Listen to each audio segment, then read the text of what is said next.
Chapter 132, Overexcited. The whistle blew and the match officially started. Yi Wanwan took out the popcorn, Coke and fried chicken that she prepared from her bag. She ate in delight while watching the match. Her insatiable appetite was one of the biggest reasons why she decided to be a manager instead of an artist. If her diet had to be restrained, if she was refrained from eating this and that, then what's the point in living? She wondered whether the vegetation in Jean Garden had sprouted or not and wondered what they looked like, along with her chicks, little fish, and little grapes.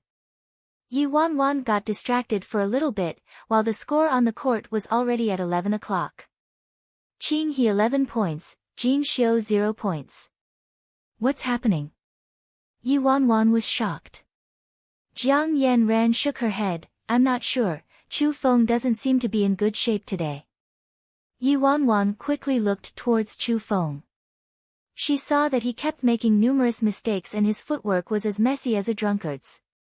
He had quite a bit of energy just now. What happened? Being in front of the girl he likes, shouldn't that give him a burst of power to take down his love rival? This guy. Could it be that he's overexcited? My head hurts. I pinned my hopes on him to take down Song Ziheng today. Ah, it's not the wine that intoxicates but the drinker who gets himself drunk. Ugh, I was wrong. Yan Ran, don't stare at him anymore. When she heard the teasing in Yi Wanwan's voice, Jiang Yan Ran looked away shyly. However, once Jiang Yan Ran looked away, his condition worsened. Yi Wanwan was some distance away but she could hear the rasping voice from the coach of Jin Xiu who was on the verge of breaking down. Damn you mother Chu Feng, you bastard. Did you take the wrong meds today? Playing like some dog shit. Bastard, get over here. I'll talk about life with you. The coach used the entire 2 minutes break during the second half to scold Chu Feng. The boy sunk his head low as he scratched his head. He didn't even dare lift his head to glance at the spectators. Finally, Jin Xiu couldn't recover their losses in the first half and the match ended at 23:6. Yi Wanwan shut her eyes as she could hardly bear to look. Next was the halftime break of 15 minutes. All the girls from Qing He cheered and rushed to the court to give the team water and towels and showered them with concern, while over at Jin Xiu, the atmosphere was gloomy. Damn! What's wrong with Jin Xiu? Why are they playing like that? They were beaten so badly that I couldn't even watch. It can't be helped, Qing He's basketball team has always been quite strong. But we can't lose so badly, right? What's wrong with Senior Chu Feng today? Is he feeling sick? Unwell my ass. More like his soul was emptied. Yi Wanwan totally didn't foresee that he'd be so lousy. If this carried on, her plan today would be ruined. We can only fight poison with poison now. Yi Wanwan narrowed her eyes. Fight poison with poison? What do you mean? Jiang Yan Ran didn't understand. Yi Wanwan had no choice but to bring out the bottle of water and a towel from her bag, and stuff them into Jiang Yan Ran's hands. Send them over to that idiot. Huh? Jiang Yan Ran was put on the spot. Will this work? Jiang Yan Ran hadn't imagined that her presence would affect Chu Feng so greatly and she felt somewhat guilty. Shouldn't I give him some space now? Yi Wanwan sighed. If you leave, he'll be even more devastated. Bring it over. When she told Jiang Yan Ran to stop looking at Chu Feng, that guy immediately looked like a pet abandoned by his owner. Not only did he not improve in the second half, he even ruined someone else's play. Jiang Yan Ran had no choice but to nod. All right. Chapter 133, He Stole My Wife. On the court at this moment, the captain of Jin Xiu placed his arm around Chu Feng and spoke earnestly to tug at his heart. Chu Feng, what's going on with you today? Are you heartbroken? You're the one who's heartbroken, your whole family's heartbroken. Chu Feng exploded suddenly. The captain was speechless. If you're not heartbroken then why are you so distracted? Why do you look like a husband who just got dumped?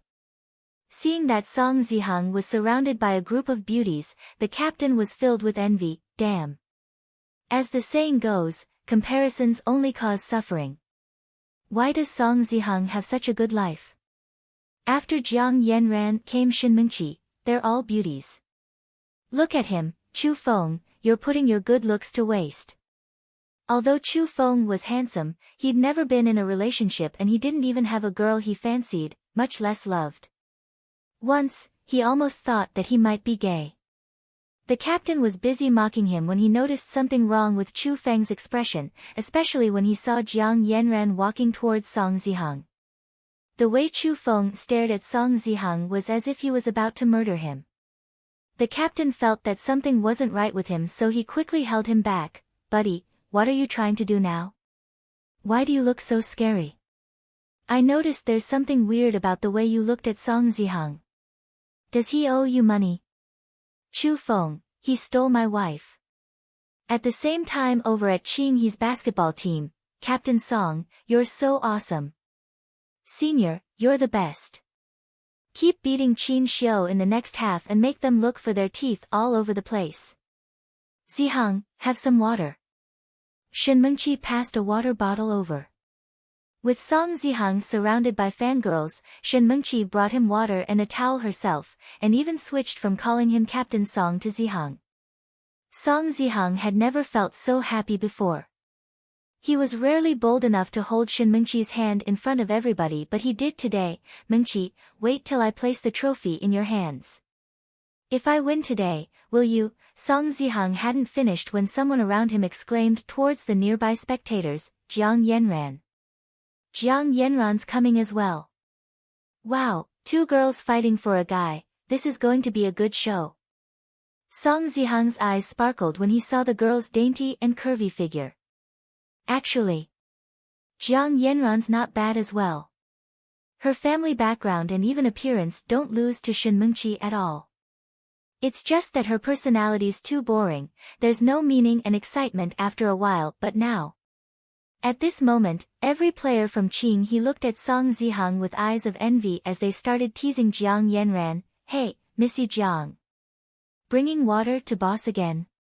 Heh, you even dolled up so prettily just for boss today. Boss is just too good looking.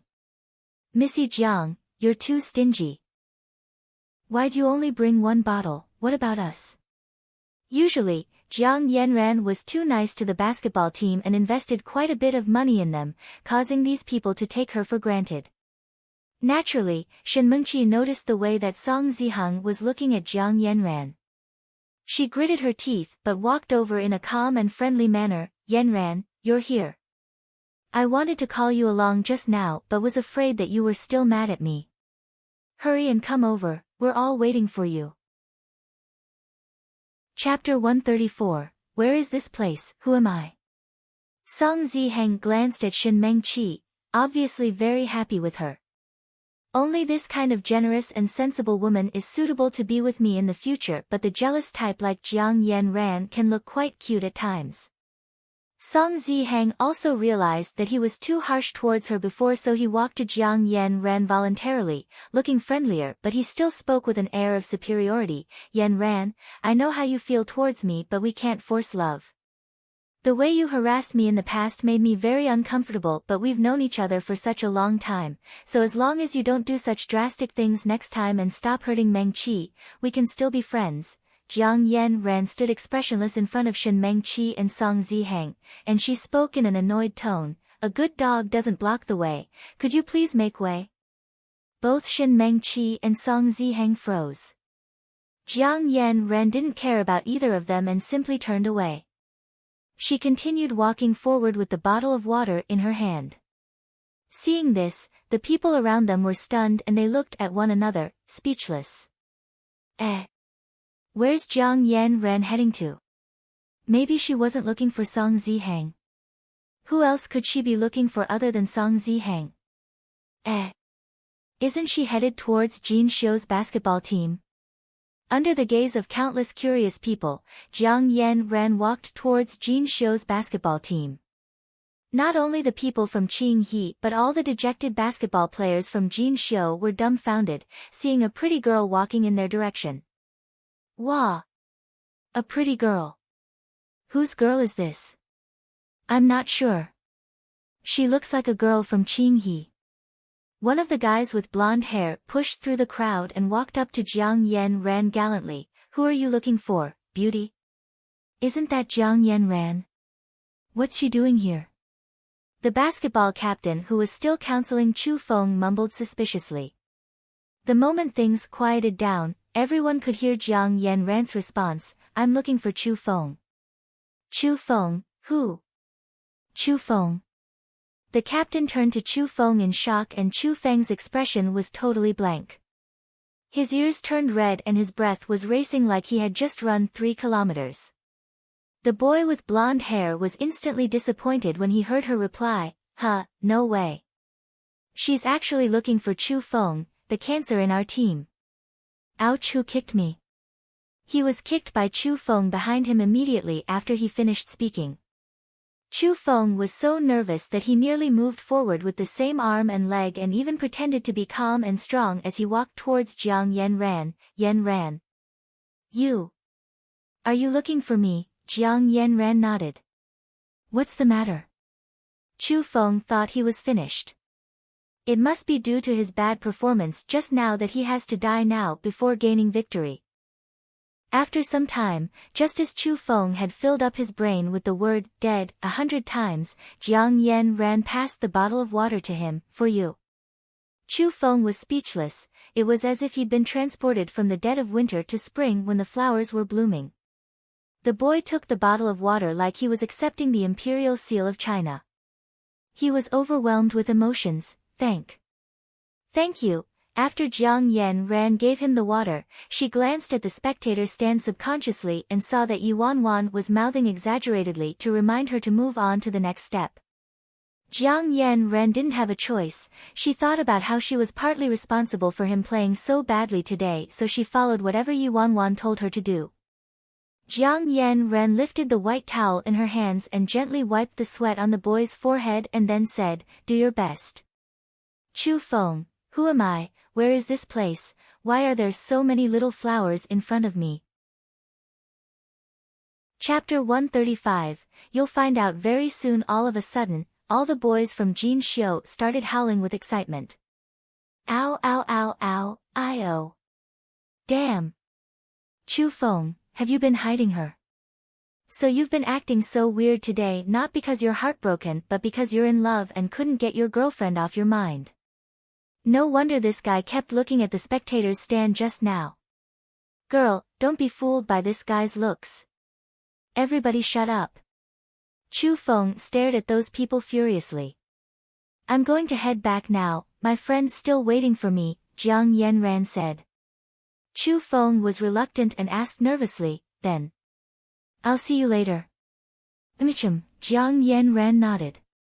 Hearing this, Chu Feng's heart finally returned to his body after looping around the earth once. She remembered. Tonight's date is still on. Compared to the noise and teasing at Jin Xiu, the atmosphere over at Qinghe was eerily quiet. Almost everybody's gaze was on Song Zihang. After all, he still flattered himself and thought that Jiang Yanran was looking for him just then. In the end, she was actually looking for Chu Feng. Wow! This is so juicy. Jiang Yanran and Chu Feng. Since when did the two of them know each other? Although this is a shock, I think they're pretty compatible.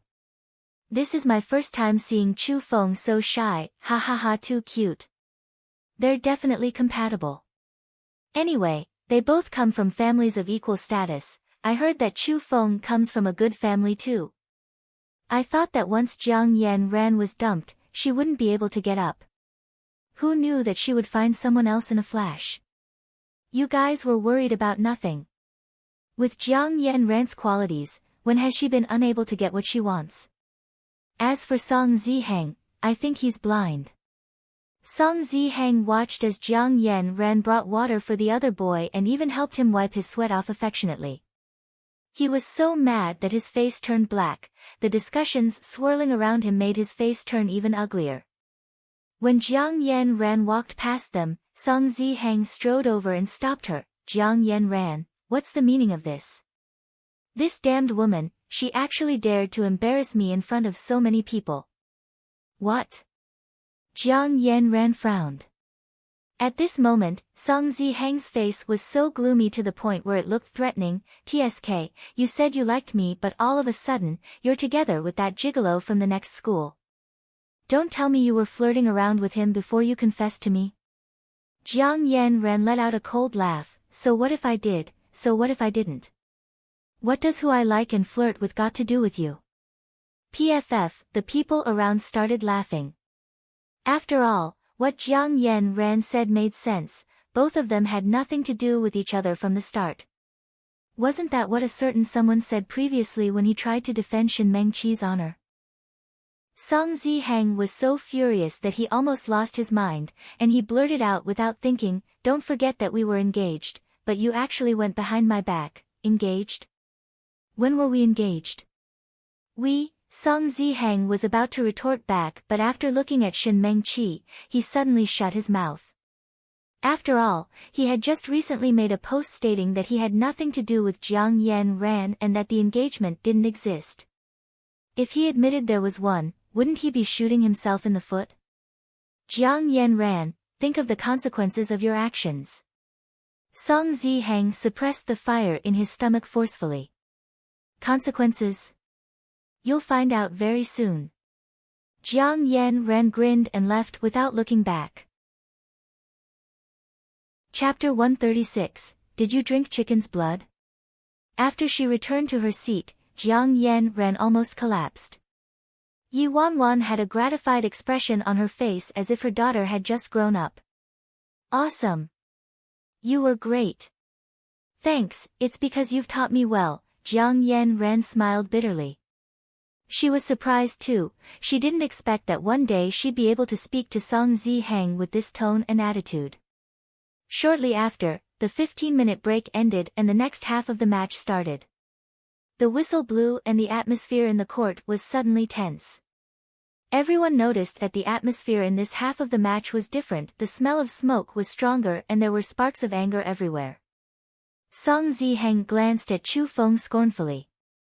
His teammate next to him gave a disdainful expression as well. He just has more stinking money at home, right? What a useless bum. That's right. He plays like shit. And still dares to snatch a girl from our boss. Chu Feng didn't care about those people mocking him. He looked at his teammates and said, later on, all of you should pass the ball to me. The guy with blonde hair wailed, then won't we be getting a big fat 0? If we lose, I'll treat the team for an entire month. Damn, an entire month. Grab hold of the tyrant's big golden thigh. 1. You said it yourself. Everyone, remember to pass him the ball later. Ha, no problem. Very soon, everybody started running at top speed on the court. The captain of Jin Xiu snatched the ball from the forward player from Qing He and threw it over to Chu Feng swiftly. He was really afraid that Chu Feng would miss it again but thankfully, he caught it this time. But then, Qing He's players advanced on Chu Feng and he was forced to the edge of the three-point line. Song Zihang sniggered and went to snatch the ball from Chu Feng while his teammates guarded him. Once he had the ball, he'd definitely get it in. However, just as he was about to grab the ball, Chu Feng took a step back and tossed the ball as hard as he could. Everybody's eyes followed the ball and after a few seconds, wow, it went in. A three-point shot. The entire court roared in cheers. It had only been 3 minutes since the match started and they actually scored, not to mention it was a three-pointer. Everybody was caught off guard, they didn't even manage to see what Chu Feng did as everything happened in a flash. Beautiful. Senior Chu Feng's awesome. He was lucky, what's there to be happy about, the players of Qing He spat. There was a 17-point gap from the previous half so they weren't worried at all. But from that point onwards, they couldn't be so relaxed anymore. Everybody on the Jin Xiu basketball team passed the ball over to Chu Feng and like a totally different person, Chu Feng didn't miss a single shot. As long as he got the ball, it went in every time. It was as if his accuracy was due to the basketball hoop sucking up every ball he shot. Towards the end, Qing He was beaten to the point where they didn't have the energy to retaliate. The spectators were stunned.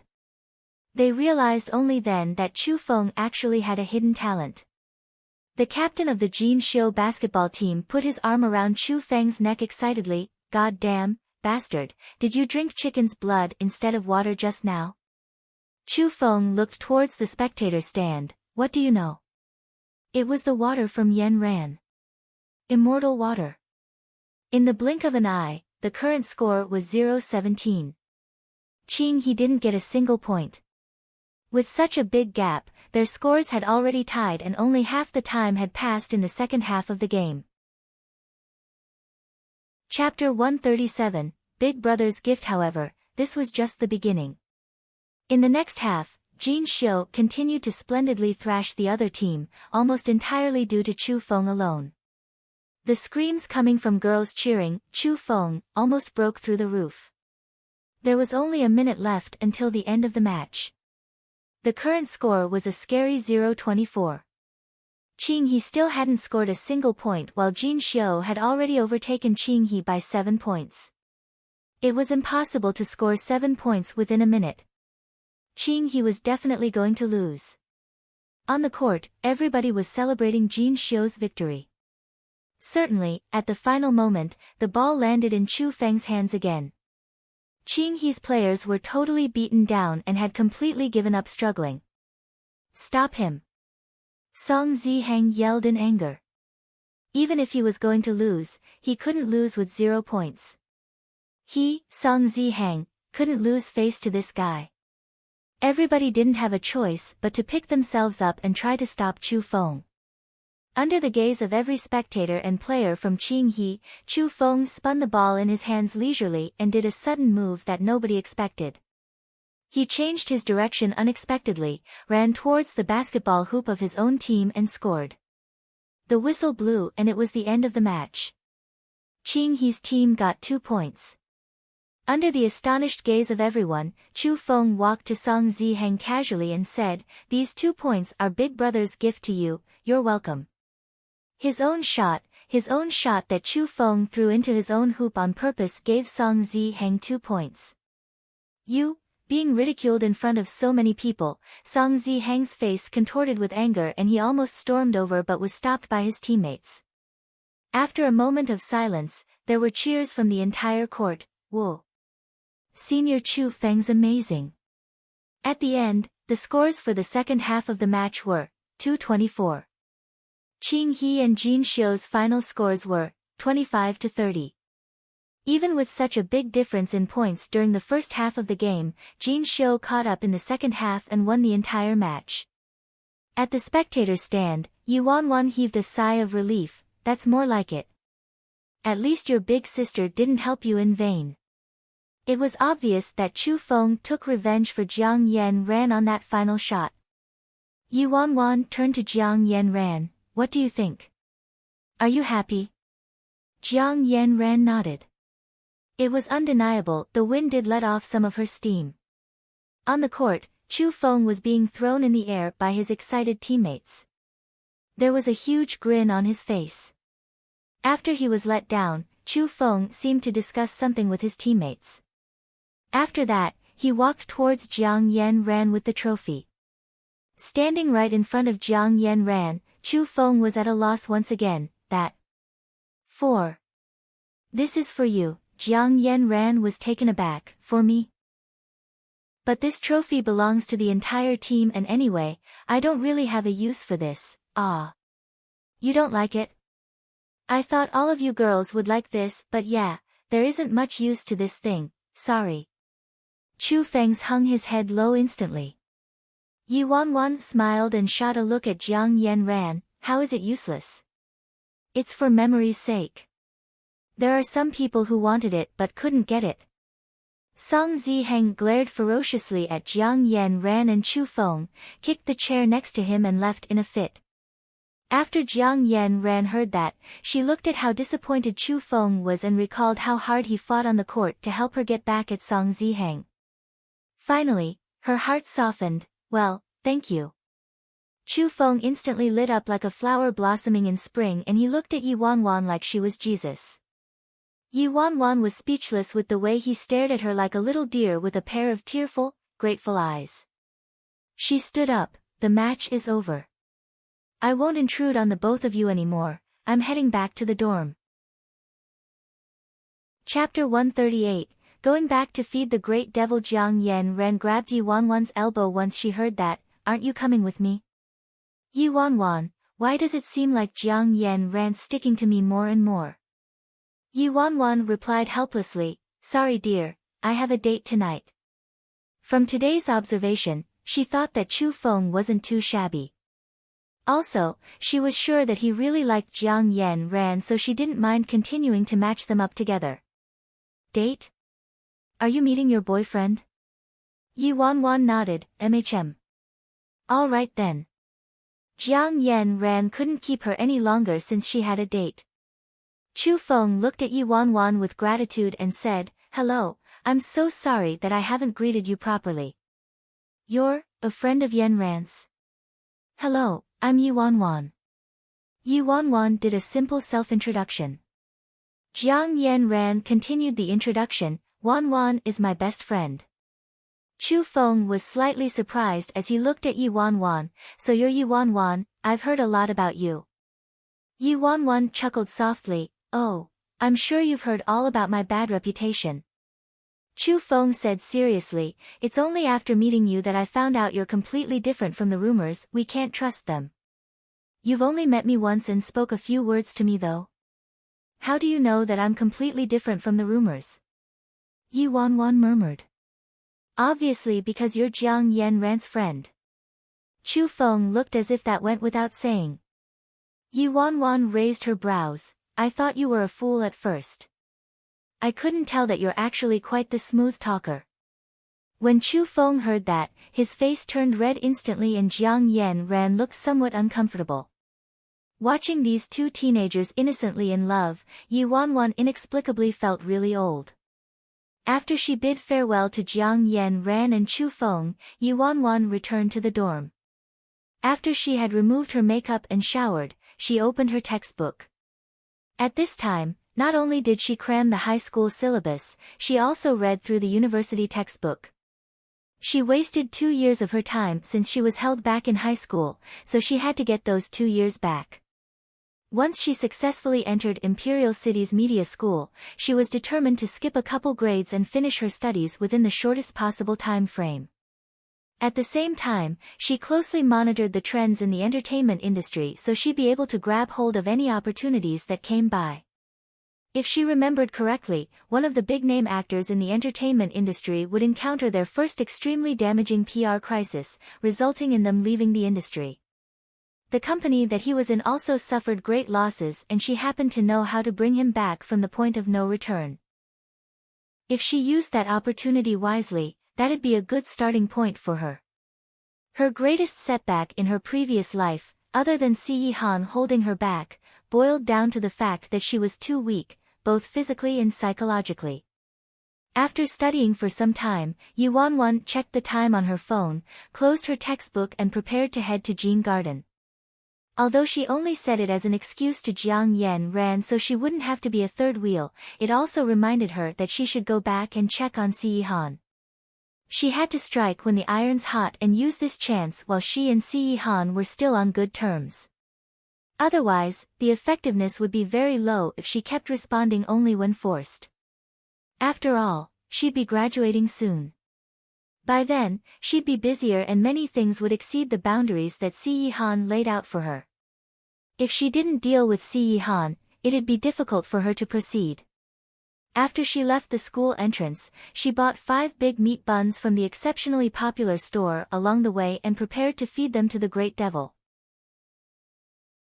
Chapter 139, A surprise turned into a scare. An hour later, the cab stopped in the nearby Jean Garden.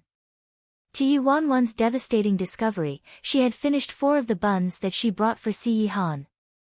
There was only one left when she arrived at Jean Garden and she tried very hard to resist the temptation to devour it. I have to walk faster and save this last one. In order to create a surprise, Yi Wanwan didn't tell anybody that she was coming back. Instead, she sneaked in from the back door of the little garden. It was only when she was about to arrive that a sudden realization hit her. What if Si Han's not home today? Yi Wanwan contemplated this as she strolled across the yard and continued walking.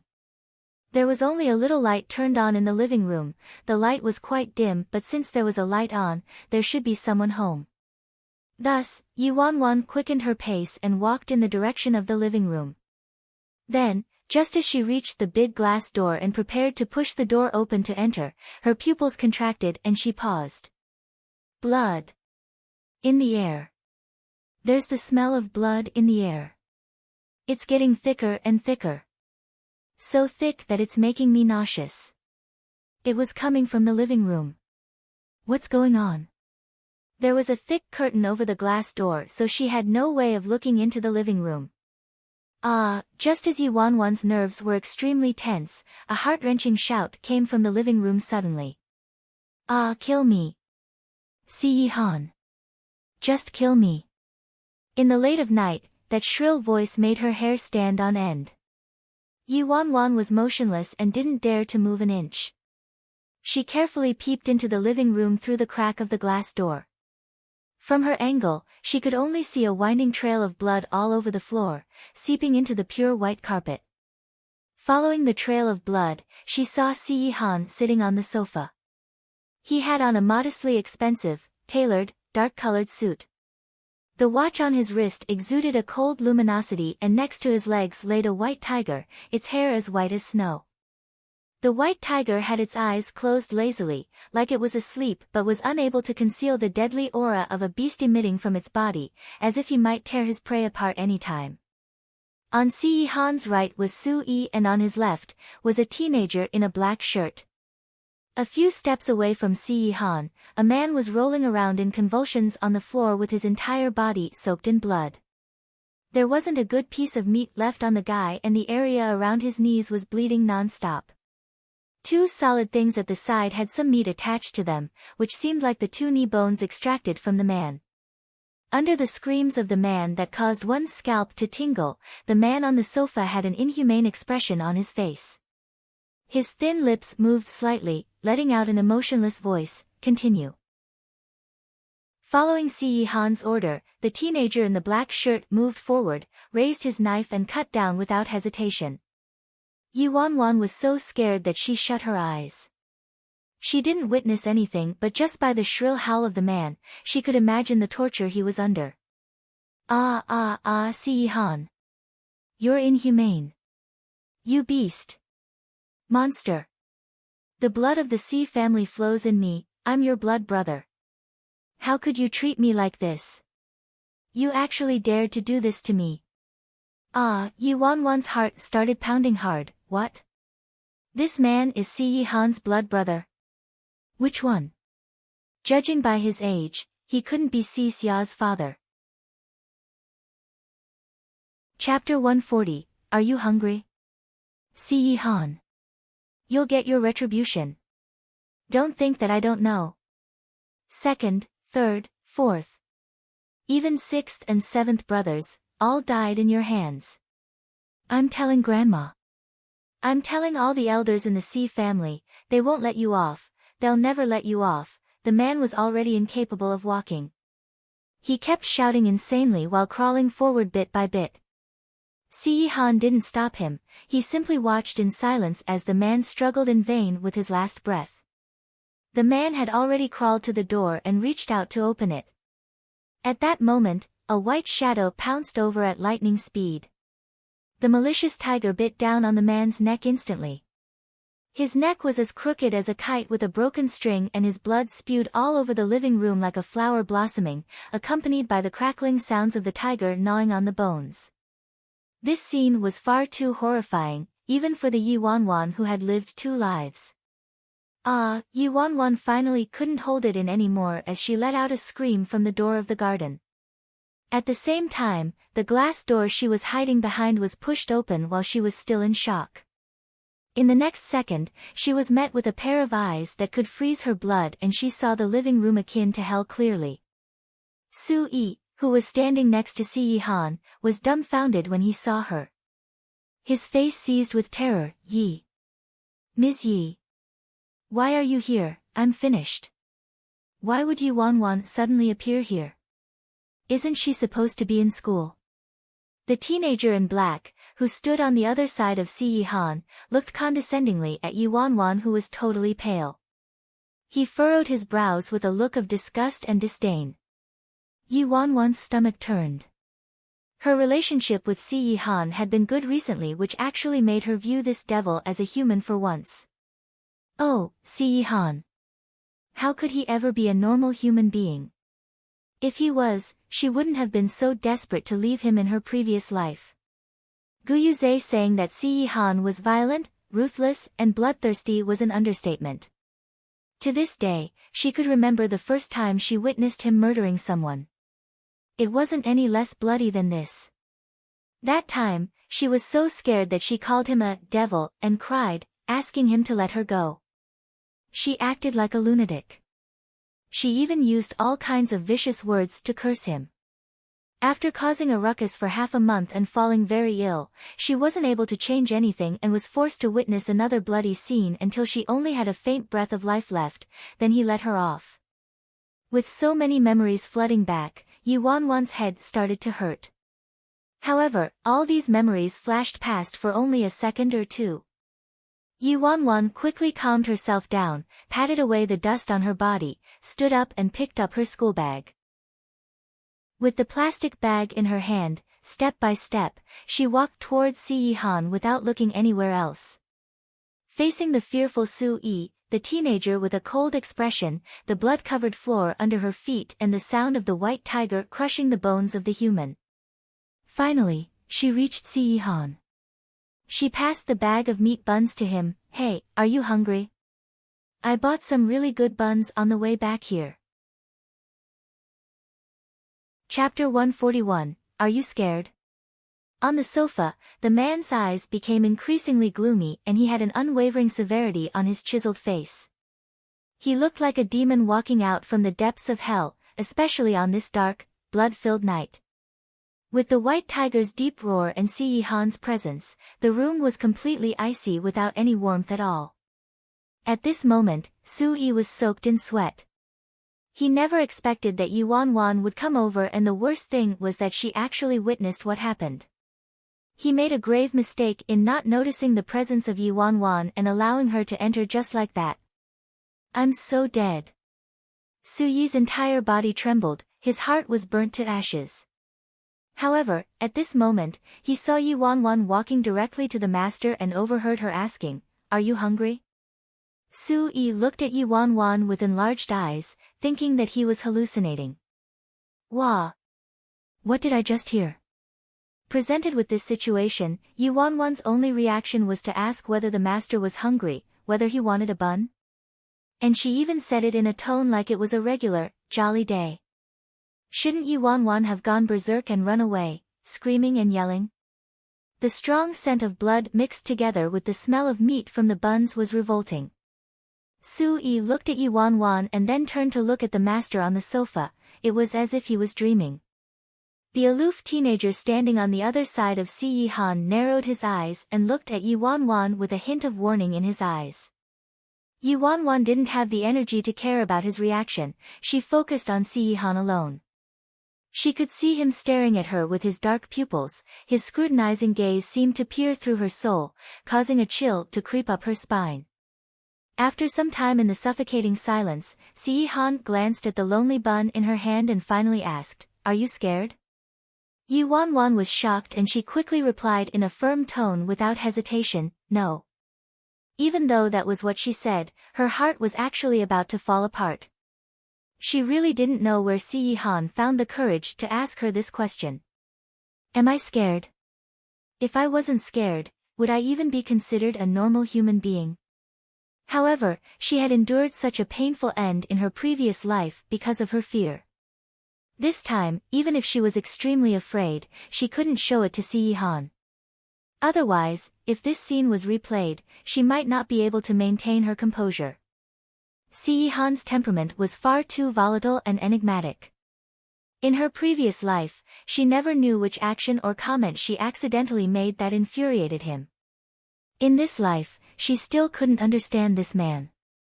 But she could use her experience from her previous life to prevent herself from doing anything that would enrage him.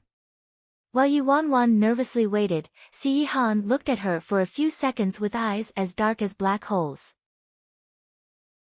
She wasn't sure whether he believed her words. After a few seconds, the man pinched her chin with his chilly fingers and whispered in a low, hoarse voice, "Good girl." Judging by this, he's probably satisfied with my reply and performance. Even if he doesn't believe me, he doesn't seem to mind. I took the right gamble. Yuan's tense nerves instantly relaxed. It was as if she had just gone through a near-death situation. Chapter 142, Wasn't easy to put up a strong front.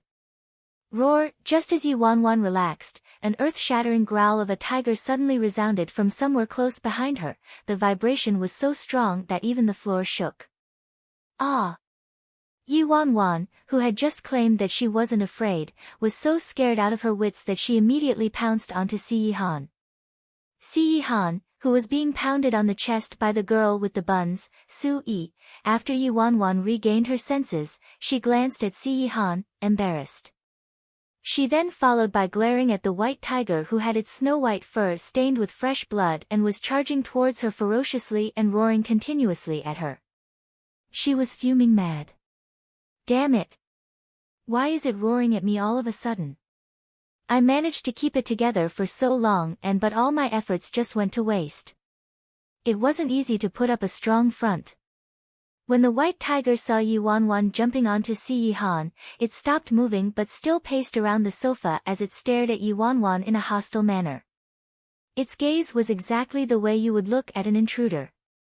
This white tiger was Si Han's pet that he kept in Jin Garden.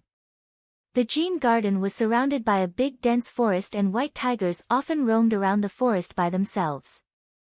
The white tiger's name was Si Lu Te, which translated to slaughter in English. You'd know it was a fearsome beast and not some tame house cat just going by its name. In her previous life, Yuan hated and feared this white tiger almost as much as how she felt towards Si Han.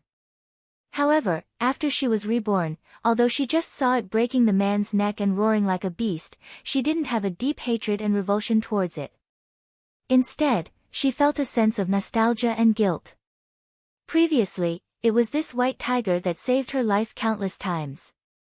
In order to block the path of people chasing after her, it got trapped. She witnessed the white tiger being murdered by those people till its final breath, all while trying to protect her. Yuan suddenly became teary-eyed. In the eyes of Si Han, he probably thought she was in tears from the fright. Certainly, a sneer came from her side. It was the black-shirt teenager who had carried out the execution, Ming Luing. As the saying goes, enemies are bound to meet.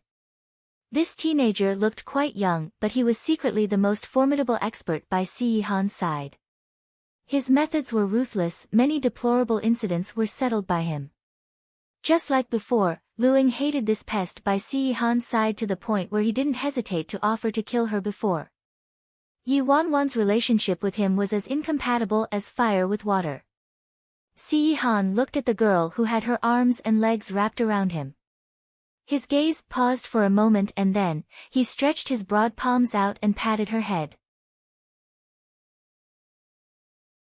Chapter 143, A late-night call at an exquisite club in Imperial City. Late at night, a slightly plump middle-aged man's expression changed after he picked up a call.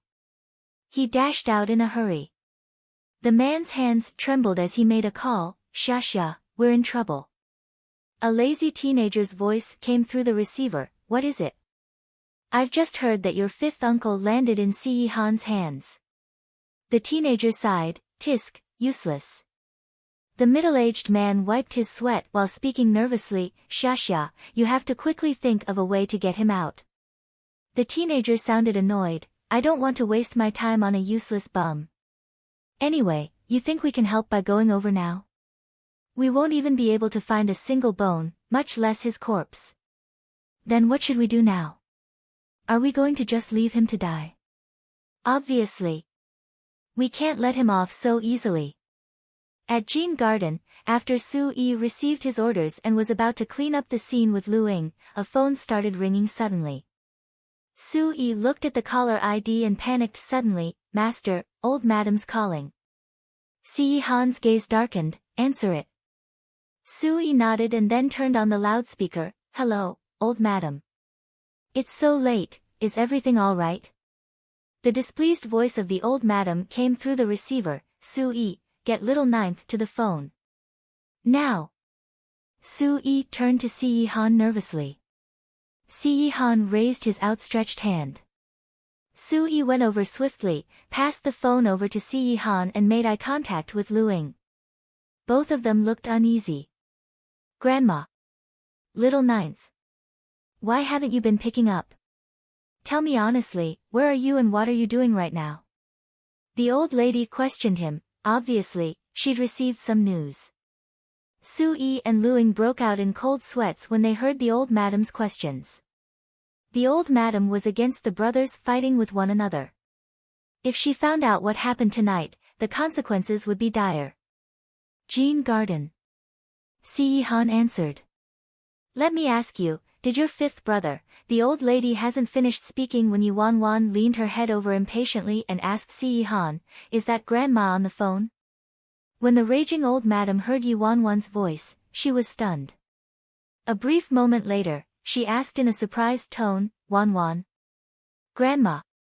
It's me. Yuan heard grandma calling her name and out of respect, she rushed over to the phone to greet her. She mouthed to Si Han, hurry, let me speak to grandma.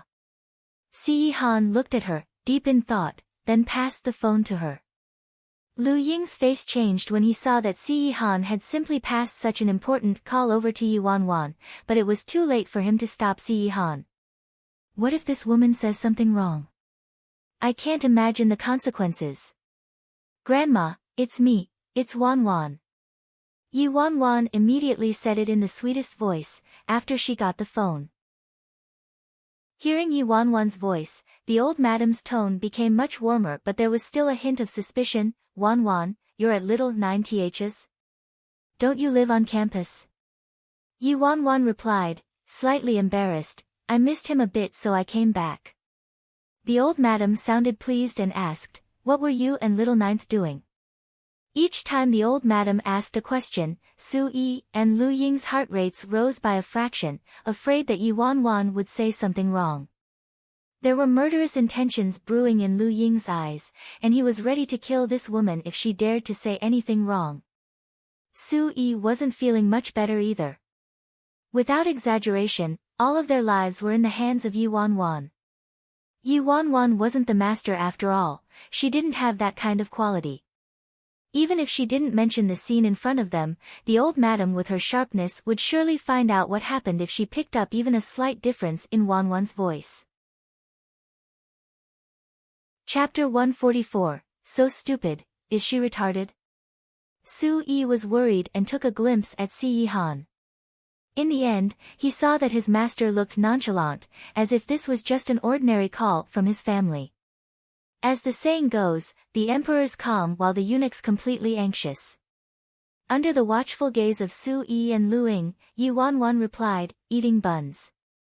I brought back some buns from the store selling really good ones near my school entrance, they're really delicious. The old madam over the phone was silent for a while like she was assessing her response. After a brief moment, she finally heaved a sigh of relief and said lovingly, Wan, you like eating buns? Come over to Grandma's place next time and I'll make them for you. I guarantee that they're tastier than the ones you bought. Yuan said eagerly, thanks, Grandma. Then can I come over next week? The old madam was very glad, sure, of course you can. You can come over anytime, Grandma can't wait for you to come over. When the old lady finished speaking, she called out through the phone, little ninth. Yuan quickly returned the phone to Si Han.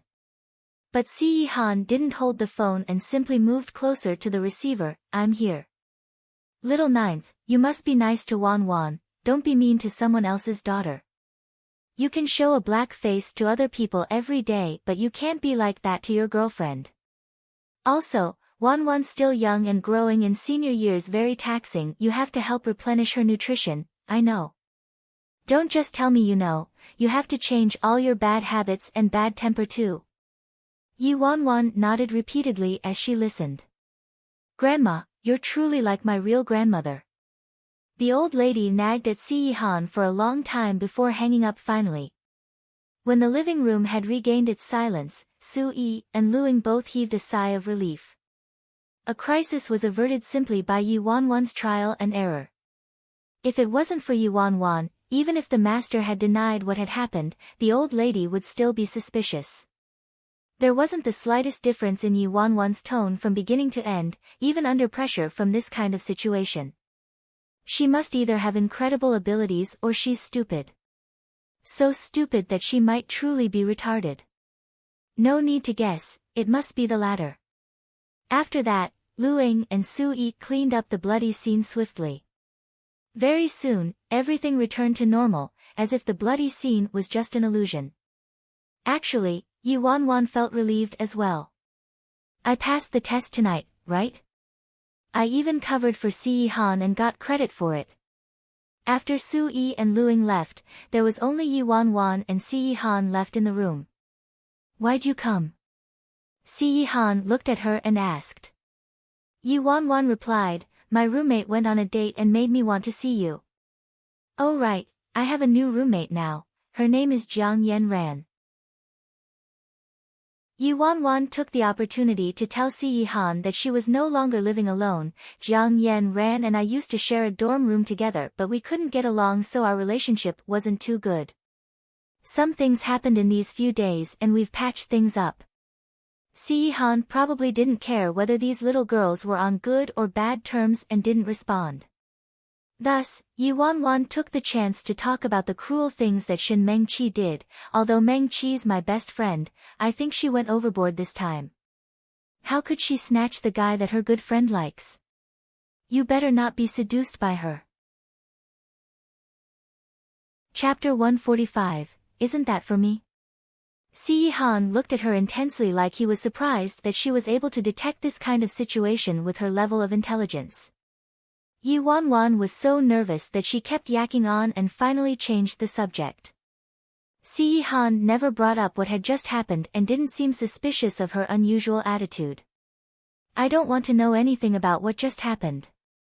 The more I know, the more danger I'll be in. Yi Wanwan spoke till her mouth was dry, and only then did she stop. How is it so late already?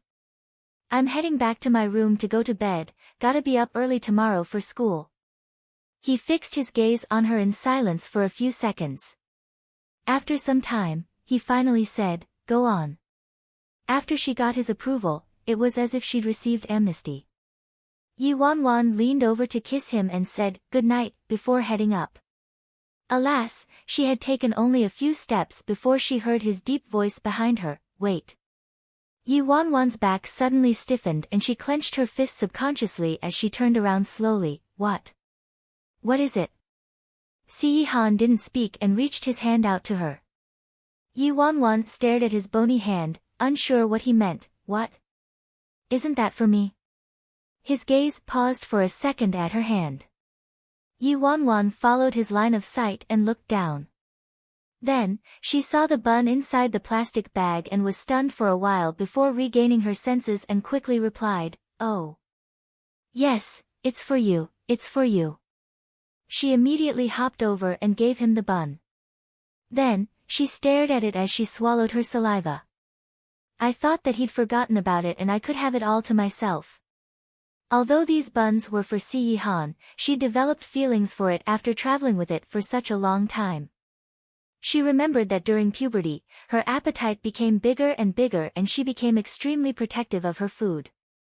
Once, her brother ate her bag of chips by accident and she chased him down and beat him up. Si Han looked up at her unwilling face. What's wrong? Yi Wanwan stared at the bun. It's a little cold, do heat it up before eating it. Hmichum. Seeing that she hadn't left, he asked, Is there anything else? No. I'm leaving. Yi Wanwan quickly rushed upstairs like she was afraid that she'd go back on her words. Cry goodbye my bun, my love. Si-Han watched as she wiggled into her room. His gaze then landed on the bun in his hands and kept his gaze there for a long time. After she returned to her bedroom, Yuanwan sent a text to Jiang Yanren informing her that she wouldn't be returning to the dorm that night, so she didn't have to worry about disturbing her if she came back late. I really can't imagine what the first date would be like for these two innocently in love children. After she sent the text, Yuanwan showered again and scrubbed the stench of blood away. In the silence of the night, Yuanwan laid in bed and rolled around for a long time, unable to fall asleep. Eventually, Yuanwan got up and took out a bag of beef jerky and dried pork slices from her school bag. Then, she went downstairs quietly. The living room was still. She tiptoed and slowly scanned every corner of the room to look for it. In the end, she couldn't find it at all. Maybe it went back to the forest. Just as Yuanwan was prepared to return to her bedroom in disappointment, suddenly, she noticed a ball of something on the white carpet in front of the sofa. It's Si Lu Te. Damn! This guy, he could have laid anywhere but chose to lie on the white carpet. His snow-white fur completely blends in. No wonder I had such trouble looking for him. Chapter 146. Great White is so cute. After she found her target, Yuanwan's eyes lit up and immediately ran over with the dried meat. The moment she strode down the stairs, the white tiger, which was initially laying on the carpet, twitched its ears instantly and opened its eyes, an aura of death emanating from its blue pupils. Being stared at with a pair of eyes like this was disturbing. Thankfully, she'd already experienced this in her previous life. She understood this white tiger very well and knew that although it was extremely ferocious by nature, it acted like a human in some ways. Si-Han had interacted with her that evening, which implied that she was one of their own people, so no matter how fierce it was, it would never harm her. Under the fearsome gaze of the tiger, Yuanwan shuffled towards it. She could feel the aggression and caution in the beast's eyes increasing as she moved closer. Yuanwan didn't get too close. She stopped when she was about 4 to 5 steps away. She opened the bag of dried pork slices and waved them around. Si Lu Te. Do you want them? They're really, really, really delicious dried pork slices. When she waved her hand, the white tiger immediately bared its teeth and roared in danger. You don't like them? Yuanwan then reluctantly opened the only bag of beef jerky she had. What about beef jerky? This is really good. Roar! The white tiger, which was on its fours, suddenly stood up, leaned its body forward and let out a fierce roar at her. Even though she was sure it wouldn't harm her, it was inevitable that her human instincts would still lead her to be scared while facing such a huge beast. Yuanwan was so frightened that her heart stopped pumping. But she really didn't want to give up. Thus, she plucked up her courage and continued moving forward. 1 step, 2 steps, 3 steps. When she was only a step away from the white tiger, an earth-shaking roar from the huge tiger resounded through the skies of Jin Garden. Yuanwan's ears started ringing as she fell to the ground. She finally experienced what it was like when the earth trembles and mountains sway. Very quickly, the big door was slammed open and Su-yi rushed in. What happened? There were footsteps from above as well. Si-Han looked towards the living room with furrowed brows. All he saw was Yuanwan sitting in front of the white tiger with all sorts of colorful bags scattered on the floor. Also, the white tiger seemed to be agitated and looked like it was about to go berserk. Yi. Ms. Yi. What's going on here? Su-yi looked at this scene and was completely stupefied. Why did Yuanwan provoke Si Lu Te in the middle of the night? Is she courting death? Si-Han turned to look at Yuanwan as well. Yuanwan went over to Si-Han with an aggrieved expression and complained, Great White snapped at me, sob sob sob. Su-yi, who the hell is Great White? Si-Han was silent for a few seconds. What were you doing? I just wanted to give my snacks to Great White. Great White's so cute. I wanted to play with it. Yi Wanwan looked at the huge white tiger which was still roaring fiercely at her and suddenly felt even more upset. Su Yi was about to break down. What the hell does she mean by cute? Si Han wrinkled his brows. Stay far away from it. Yi Wanwan glanced at the huge white tiger's furry head, then looked at its furry and meaty body and simply couldn't resist. Can't I play with it? I'll just stroke its head, or its claws, can I? Su Yi, you actually want to touch it? Touch its head and claws? He was completely speechless with the woman before him. It's true that a certain courage comes with ignorance. Chapter 147, Speechless. No, there was no room for negotiation with the way Si Han responded. Yi Wanwan was unconvinced. Why not? Si Han looked at her indifferently and replied, forced love doesn't last. Yi Wanwan was speechless. She simply couldn't refute that. She never expected that one day she'd be slapped in the face by something she said herself. Fine. Yi Wanwan glared at Si Han like he was a bad person and then ran away in a huff. One day, she'd turn Great White into a sweet melon. She believed she could do it. After Yi Wanwan left, Su Yi sighed worriedly. Ninth Master, should we ban Si Lu Te from Jean Garden? What if it harms Ms. Yi? Si Han thought about it and looked in the direction of her retreating figure. No need. At the barbecue stall outside the entrance of Qing He, it was already late at night but the stall was still buzzing with people. A group of big burly boys sat around a big table and were drinking and chatting. Big boss, don't be angry. That gigolo isn't worth it. His family is only powerful now. Lately, the real estate business hasn't been doing so well, so they might go bust someday. Unlike your family, big boss, they don't have a big project with the government.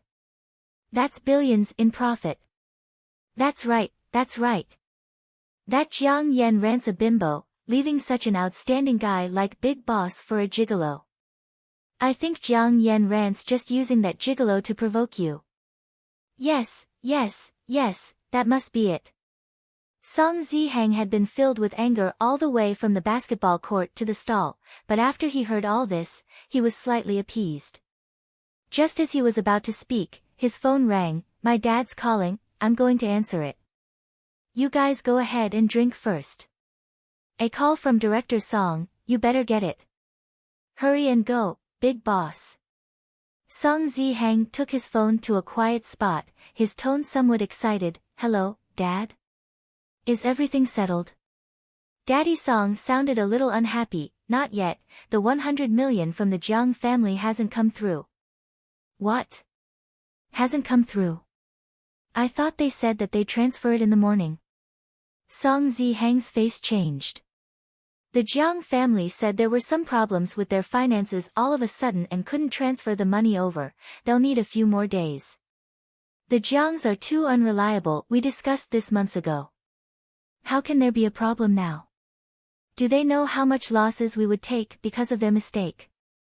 Song Zihang said, agitated. Mr. Song was obviously unhappy as well as he replied with a heavy sigh, all right, it's not a major problem. We'll get their payment by next week at the latest. Mr. Song paused and then asked, how are things between you and Yan Ran lately? Song Zihang felt slightly guilty and simply gave a shallow reply, how else could it be, everything's the same. Mr. Song warned him sternly, make her happy in your free time, buy little gifts for her and shop with her. Don't be so nonchalant. Song Zihang's tone suddenly became a bit annoyed, I'm not the Jiang family's servant, why should I give in to her, coax her or eat and play with her? Anyway, Dad, I've already told you that I like someone else. Nonsense. I've told you so many times that now is not the time for you to do what you want, you have to restrain yourself in times like this. Wait till our family becomes more powerful first. Then, wouldn't you be able to have any girl you wanted? If you can't even restrain yourself for such a small matter now, what can you accomplish in the future? You have to make Yan Ran happy, especially now. You hear me?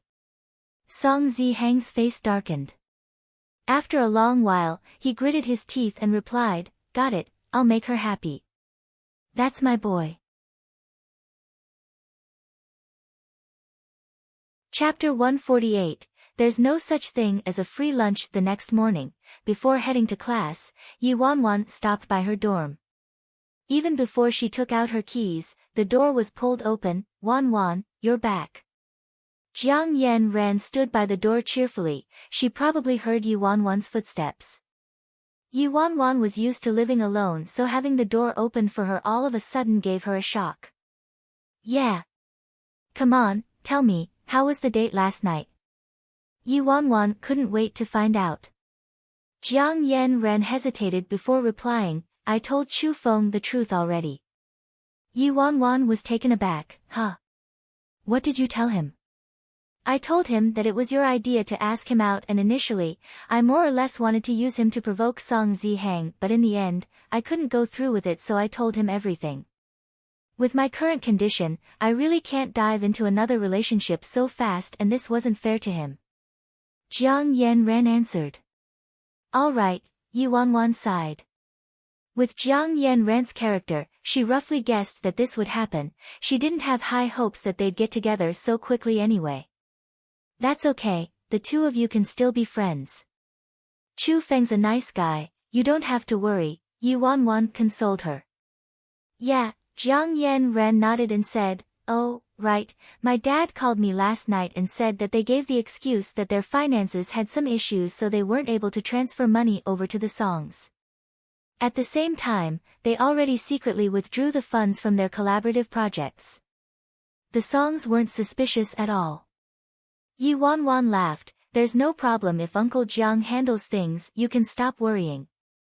Come on, let's go eat." The two of them spoke while packing their books and went downstairs. Just as they were about to enter the canteen to eat, they bumped into someone who made their stomachs turn. Song Zihang held soy milk and steamed dumplings in his hands as he blocked the path of the two of them suddenly. The unrelenting smile on his handsome face was very clear. He looked at Jiang Yan and said, "Yan, you haven't had your breakfast, right? I bought it for you. You love the soy milk and steamed dumplings from Xiang Man restaurant, don't you?" Yi Wanwan raised her brows when she saw this. "TSK, there's no such thing as a free lunch. He's probably doing this because the Song family felt uneasy, so they gave him a warning. Don't they know it's too late now?" Upon seeing Song Zihang's surprisingly gentle expression, Jiang Yan was put into a trance, but very quickly, she turned cold. "No, I don't. Their soy milk has a fishy smell and their steamed dumplings aren't good. Shen Mengqi's the one who likes them." Song Zihang froze. "Oh, cough, is it now? I bought them for you once and I remember clearly that you said you liked them." Jiang Yan sneered in her heart. "That was only because you bought breakfast for me on that rare occasion. How could I say that I didn't like it?" Thinking back, he bought a lot of food that time and even asked her to share with the people in her dorm. It was obvious that he bought them specifically for Shen Mengqi. "These two hooked up much earlier than I thought and even did it right in front of me. But I've already bought them. It's such a waste if you don't eat them, just take them." Song Zihang then shoved the breakfast into her hands. Yi Wanwan was speechless as she watched from the side. This is so insincere. Is he really trying to make things up to her? Does he think she's a garbage can? Or does he think that everybody's as stupid as he is? Chapter 149. Wooing girls. Yi Wanwan had texted Chu Feng when she saw Song Zihang coming from afar. As to whether or not he used this opportunity depended on his wits. Yi Wanwan looked up from her phone, glanced suspiciously at Song Zihang and mumbled, "Captain Song, Yan already said she doesn't like it. Why are you still forcing her to eat it? She's not a garbage can." When he heard that, he glared at Yi Wanwan with a darkened face. "What garbage can? Ugly freak, don't come between us. I just don't want to waste the food." Song Zihang didn't bother any further with Yi Wanwan and continued with his sweet talk while suppressing his anger. Yan Ran, I know I went overboard with what happened before. But if you hadn't hurt Meng Qi in the first place, I wouldn't have acted out. If I didn't speak up for Meng Qi then, she would have been misunderstood and attacked by so many people. You and Meng Qi are so close, could you let that happen? Jiang Yan Ran thought that she'd be heartbroken, but after hearing what he said, she became numb. She smiled slightly and replied, so you're fine with me being misunderstood and attacked? Song Zihang had never cared about Jiang Yan Ran. He thought that by being slightly nicer to her and appearing weaker, she'd definitely run back to him with tears of gratitude. Who knew that Jiang Yan Ran wouldn't give him the time of day at all? Thus, Song Zihang started to lose his patience. His expression was cold as he held the plastic bag in his hands, his tone somewhat condescending and annoyed. Yan Ran, I didn't expect all those replies. Anyway, they merely said some bad things about you but didn't cause much harm. Do you want to cut ties with me over such a small matter? Even though I forgot what you liked, I did give you a sincere apology. He said he was sincere, but his tone didn't have a trace of sincerity at all. While Song Zihang was busy giving his speech, suddenly, a figure rushed to them like the wind. All they saw was a tall and handsome boy with his forehead soaked with sweat before them. He bent down panting, Yan Ran, Chu Feng. Jiang Yan Ran was shocked to see Chu Feng with his shirt drenched in sweat. What's going on? I'm fine. I bought breakfast for you, but I wasn't sure what you like to eat, so I got a little of everything. Chu Feng didn't even have a hand to wipe his sweat, both his arms were full of different-sized bags, up to his elbows. He went completely over the top. You'd think he was a food delivery boy. Judging by the packaging, Chu Feng also bought breakfast from Xiang Man restaurant, but he got almost everything on their menu. Compared to Chu Feng's tactics of wooing girls and sincerity, Song Zihang's cup of soy milk and box of steamed dumplings looked way too shabby. Sure enough, when Song Zihang saw Chu Feng, his face changed. And when he saw what he held in his hands, his face became as black as the underside of a pot. Jiang Yan Ran was stunned, but this is too much. How could I possibly finish so much? Chu Feng immediately replied, just pick what you like and take it. Wouldn't that be very wasteful? No, I'll give the rest to the brats in class, it's their lucky day. Hurry, take your pick. Seeing the sweat on his face and nervousness in his eyes, Jiang Yan Ran couldn't bring herself to reject him. All right then, thank you. Chapter 150, The Hideous Face Behind the Mask. Don't mention it. Actually, I was just bored, so I went out to grab this stuff. Chu Feng then quickly turned to Yi Wanwan. Wanwan, Jie, you pick some too. He's actually quite sweet when he calls me Jie. The corners of Yi Wanwan's lips curled up. I won't hold back then. The three of them happily split their breakfast and completely ignored Song Zihang. Song Zihang gripped the plastic bag in his hands tightly. He'd never felt so embarrassed in his life. With his face darkened and filled with fury, Jiang Yan ran. I was wrong and couldn't tell that you're this sort of a person, so devoted and in love to my face but flirting behind my back. I heard Meng Qi say that after you moved in with this ugly freak, you were influenced by her. As the saying goes, he who lies down with dogs will rise with fleas. You ditched an amazing and kind roommate like Meng Qi to hang around this monster. No wonder you've become so shameless. Upon hearing what he said, Yi Wanwan raised her brows. He actually said Yan Ran was flirting around? He'll find out very soon what flirting around really means. Jiang Yan Ran turned pale instantly. She never imagined that the guy she liked for so many years would be this evil after his mask had been removed. What she couldn't tolerate the most was that he not only insulted her but Wanwan as well. Jiang Yan Ran was so angry that she started shaking. The boy next to her suddenly stepped forward and moved in front of her. He stared coldly at Song Zihang and said, "An ungrateful brat like you has the right to criticize other people?" Wan Wanjie's grades topped the class. Her position is much further ahead of the White Lotus you've claimed. With Shin Mengqi's behavior, she still dares to insult other people. Who gave her that confidence? You didn't cherish the times Yan Ran was nice to you and you took her for granted. You took her sincerity and trampled on it and even hooked up with her friend, denying the engagement with her in front of the entire school, and now, you're blaming her for not allowing you to continue bullying and stepping over her. Who exactly gave you this hideous face?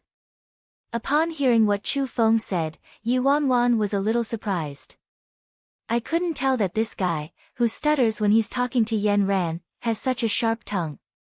Song Zihang's face contorted in anger. What about me? Just because you're blind doesn't mean that others are blind too. You're not even fit to carry Yan Ran's shoes. What kind of a man are you? You're not fit to be a human. A useless scumbag. PFFF, Yi Wanwan was on the verge of giving him a round of applause. Chu Feng. You're dead meat. Song Zihang finally flew into a rage. He tossed the food in his hands aside and charged at him. Chu Feng quickly put his bags down and met him head-on, but since he was a little late, he was punched in the eye by Song Zihang and tottered backwards. Jiang Yan Ran screamed out, Chu Feng. On the other hand, Yi Wanwan was quite calm. This fight was bound to happen. No matter the outcome, Chu Feng had already won. Because the person Jiang Yan Ran was worried about was Chu Feng, not Song Zihang. Wanwan, what should we do? Song Zihang has been trained from a young age. Chu Feng's definitely at a loss here. Jiang Yan Ran exclaimed anxiously. Song Zihang's moves were ruthless, vicious and fast. Judging by his stance, he must have had some professional training. While they were speaking, Chu Feng was beaten many times. Yi Wanwan frowned. Although it was good to let Yan Ran's heart ache slightly, being beaten up by Song Zihang was really a bit too depressing. But two girls couldn't help in this situation either, right? Yi Wanwan focused all her attention and looked closely. She found out where Song Zihang might be attacking next with his swift and ruthless moves, and also his weak points, which weren't hard to guess. Chapter 151, You're too weak. Yi Wanwan blurted out without thinking, Chu Feng, dodge. To your right. Chu Feng was stunned, but fortunately, he reacted quickly and immediately leaned to his right. Sure enough, he managed to dodge a punch from Song Zihang. Attack his left rib. Yi Wanwan continued. Song Zihang didn't block in time and his left rib was left wide open. He crouched down in pain after suffering a sudden blow from Chu Feng. Just as Song Zihang got back up, ready to attack Chu Feng's stomach, Yi Wanwan shouted again, Your stomach. After a few minutes, Chu Feng, who was initially receiving all the punches, got the upper hand. No matter what moves Song Zihang made, he was able to dodge and return a punch. Song Zihang was filled with exasperation and he glared at Yi Wanwan as if he wanted to eat her up. Chu Feng, who's the one that's not worthy to be a man? A big guy like you has to rely on a woman to fight? Yi Wanwan put on an innocent face and muttered, Oh, I'm just a girl spewing nonsense yet was able to get you beaten up like a pig. Captain Song, aren't you a little too weak? Song Zihang was fuming mad. It was unbelievable. Yi Wanwan was simply too strange. She was able to predict his next moves not once or twice, but every single time. Could it be that Yi Wanwan's also trained? She's a girl, how could that be? His father had spent a large sum of money to get him lessons with an internationally renowned master. Even if he learnt only a bit, it was enough. How could Yi Wanwan possibly see through all his moves? At this moment, students started to gradually crowd around. Song Zihang was worried that if they continued, he would lose face in front of everyone. In the end, he could only stare bitterly at the three of them and walk away. Jiang Yan Ran, you'll regret this. After Song Zihang left in anger, Chu Feng wiped the blood off the corner of his mouth and walked over to Yi Wanwan excitedly, Wan, yeah, you're amazing. How could you predict his next moves like a mind reader? Jiang Yan also looked at Yi Wan in amazement. Yi Wan coughed lightly. It's clearer from an onlooker's point of view. Song Zihang's skills are garbage, you guys would be able to tell too if you looked closely. Oh, the two of them didn't suspect a thing. You're bleeding. Jiang Yan looked at the boy who had injuries on his mouth and eyes. Feeling guilty, she said, sorry for dragging you into this. Chu Feng scratched his head. His ears turned red and he returned to his usual silly self. Nah, I was useless and didn't protect you well. From today onwards, I'll train hard. Jiang Yan didn't know what to say, so she said, I'll go with you to the school nurse. Chu Feng wanted to tell her not to trouble herself, but Yi Wan hinted at him with her eyes, so he swallowed his words and said, I'll have to trouble you then. Jiang Yan turned to Yi Wan, go eat your breakfast first. I'll go with Chu Feng to the nurse. Yi Wan waved, go on, go on. After Jiang Yan and Chu Feng left, Yi Wan stood there looking slightly dazed and thought deeply. Actually, to those skilled and experienced fighters, it's easy to see through their opponent's tactics and moves. To people like this was as easy as 1 + 1 = 2, a natural instinct.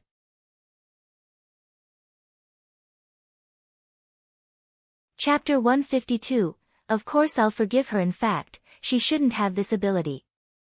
During her previous life, although her father hired a professional to train her so that she could learn some self-defense, she only kept at it for a month. However, she realized that when it came to combat skills or any other skills that normal people found uncommon, she was able to pick them up very quickly with her strong perceptive skills. It was like those skills were ingrained in her brain. She wasn't learning, but instead, she was merely recalling them. Previously, in order to hide from Si Yihan, she not only hid her looks but all the abilities she had, anything that might expose her sharpness. But in this life, she wouldn't be so silly. There was a metaphorical knife in her hand, and yet, she had allowed herself and the people around her to end up in tragedies. After school, the moment Yi Wan left the classroom, she saw Shen Mengqi waiting eagerly for her by the door. It seemed like she noticed that she was getting closer to Jiang Yan and had started to panic. Wan. The second Shen Mengqi saw Yi Wan, she immediately walked over enthusiastically and hooked onto her elbow. Shall we all have a barbecue dinner tonight? Yi Wan replied in her usual tone, sure. While walking, Shen Mengqi probed, Wan, I heard you're living with Yan now. It must be hard to live with someone with her character, right? Why don't you move over to my place? It's fine, I'm too lazy to move all over the place, Yi Wan replied nonchalantly. Shen Mengqi was still worried. Did Yan tell you anything about me? Wan, you know me best. With Yan's incident, I didn't do it on purpose. I had no choice when Song Zihang kept pestering me. In order to not upset her, I tried my best to hide it, but who knew it would still make her upset in the end and misunderstand me. Wan, you can understand how I feel, right? If it was the old Yi Wan, she'd definitely understand. Even if there was evidence right in front of her eyes stating otherwise, she'd still choose to believe Shen Mengqi.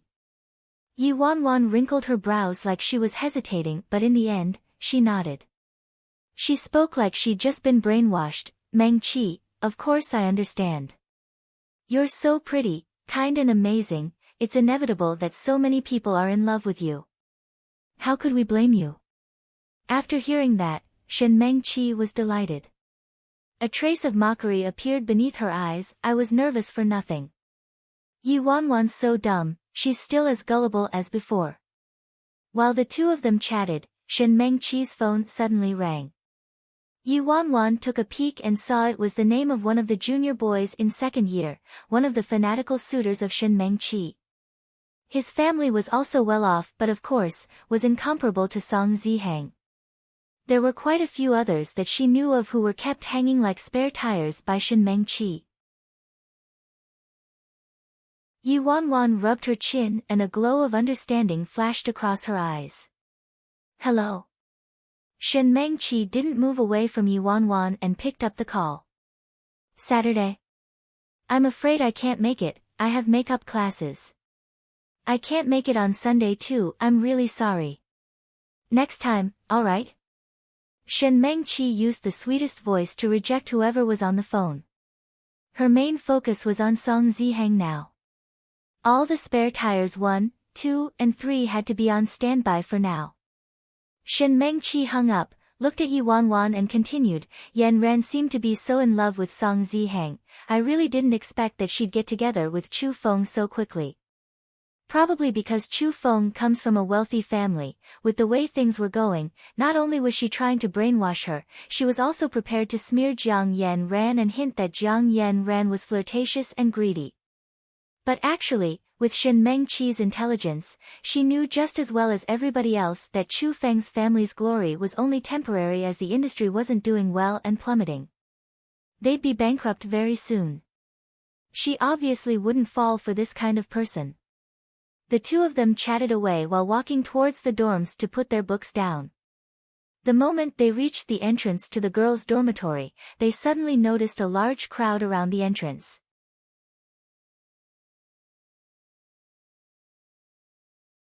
Chapter 153, Seeking Death. After the people saw Shen Mengqi, their eyes lit up and they rushed towards her with eyes of envy. They announced her arrival aloud teasingly, She's here, she's here. Shen Mengqi's here. As they moved closer, Yuan saw a big heart shape on the ground floor of the girls' dorm made of candles. In the middle was Shen Mengqi's name and surrounding it was a sea of roses. Song Zihang's tall and handsome figure stood there. In his arms was a giant bouquet of roses, almost half as tall as a person, and his gaze was fixated on Shen Mengqi. Shen Mengqi played along and gave a shocked expression. Her helpless and shy appearance, like a little white bunny, was enough to tug at the heartstrings of any guy. Under the gaze of all the onlookers, Song Zihang carried the flowers and walked towards Shen Mengqi with vigorous strides. Mengqi, forgive me for being presumptuous. But there are some things, some feelings that I can't hold back any longer. I like you. From the first time I met you, I fell deeply for you. I like your simplicity, your kindness, your innocence, your everything. I know you're the one I want, the one I'm destined to be with, the one I want to protect my entire life. Song Zihang's confession caused the crowd to scream in excitement and envy. Ah! That's so romantic and lovely. Captain Song, you're amazing. If someone courted me like that, my life would be complete. Say yes. Say yes. Yuan rolled her eyes and was speechless when she saw all those candles and roses. This method of confession was so outdated but was probably quite novel for this period in time. TSK, this Song Zihang doesn't let me down, he's still dashing ahead on the road to death. The Song family gave him a call deliberately to get him to pacify Jiang Yan Ran. Instead, he did the exact opposite. Since he was thoroughly embarrassed by Jiang Yan Ran that morning and lost his dignity, he made a grand confession to Shen Mengqi for revenge. At this moment, Yuan saw from afar that Jiang Yan Ran was also in the crowd. The people around her were gesticulating, most of them were either gloating or sympathizing with her. Jiang Yan Ran's so unlucky. After all, she was the one who liked Song Zihang first. That's right. Although Chu Feng's not that bad, the Chu family has a mess to deal with and they probably reached their end already. Unlike the Song family, their news is everywhere on the economics cover page. But you can't blame Song Zihang for choosing Shen Mengqi, there aren't many girls who are as simple and kind as Shen Mengqi these days. Initially, Yuan was worried about Jiang Yan Ran but thankfully, her reaction was better than expected.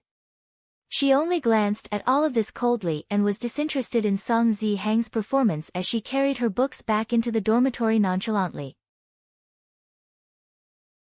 While Shen Mengqi next to her was blushing under the envious eyes of everyone and basking in Song Zihang's affectionate confession, she appeared to be very shy, inciting an urge to embrace and love her. Seeing Shin Meng-chi's abashed little face, the agitation that Song Ziheng felt that morning by Jiang Yen Ran instantly disappeared.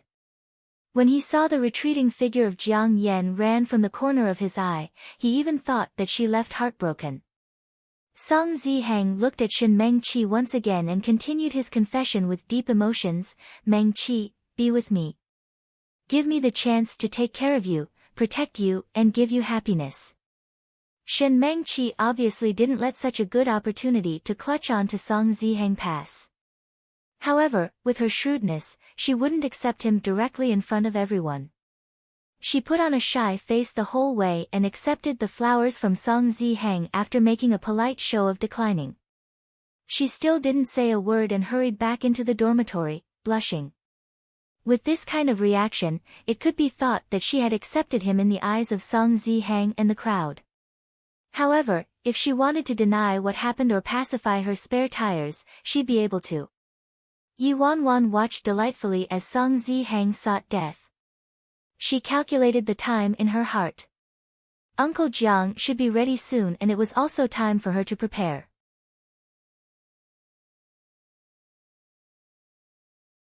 Chapter 154, Recovered Losses. In the following week, Song Ziheng let himself loose and got very intimate with Shin Meng-chi. Yi Wanwan observed the situation with the Jiang family calmly while gathering information secretly and waited for an opportunity.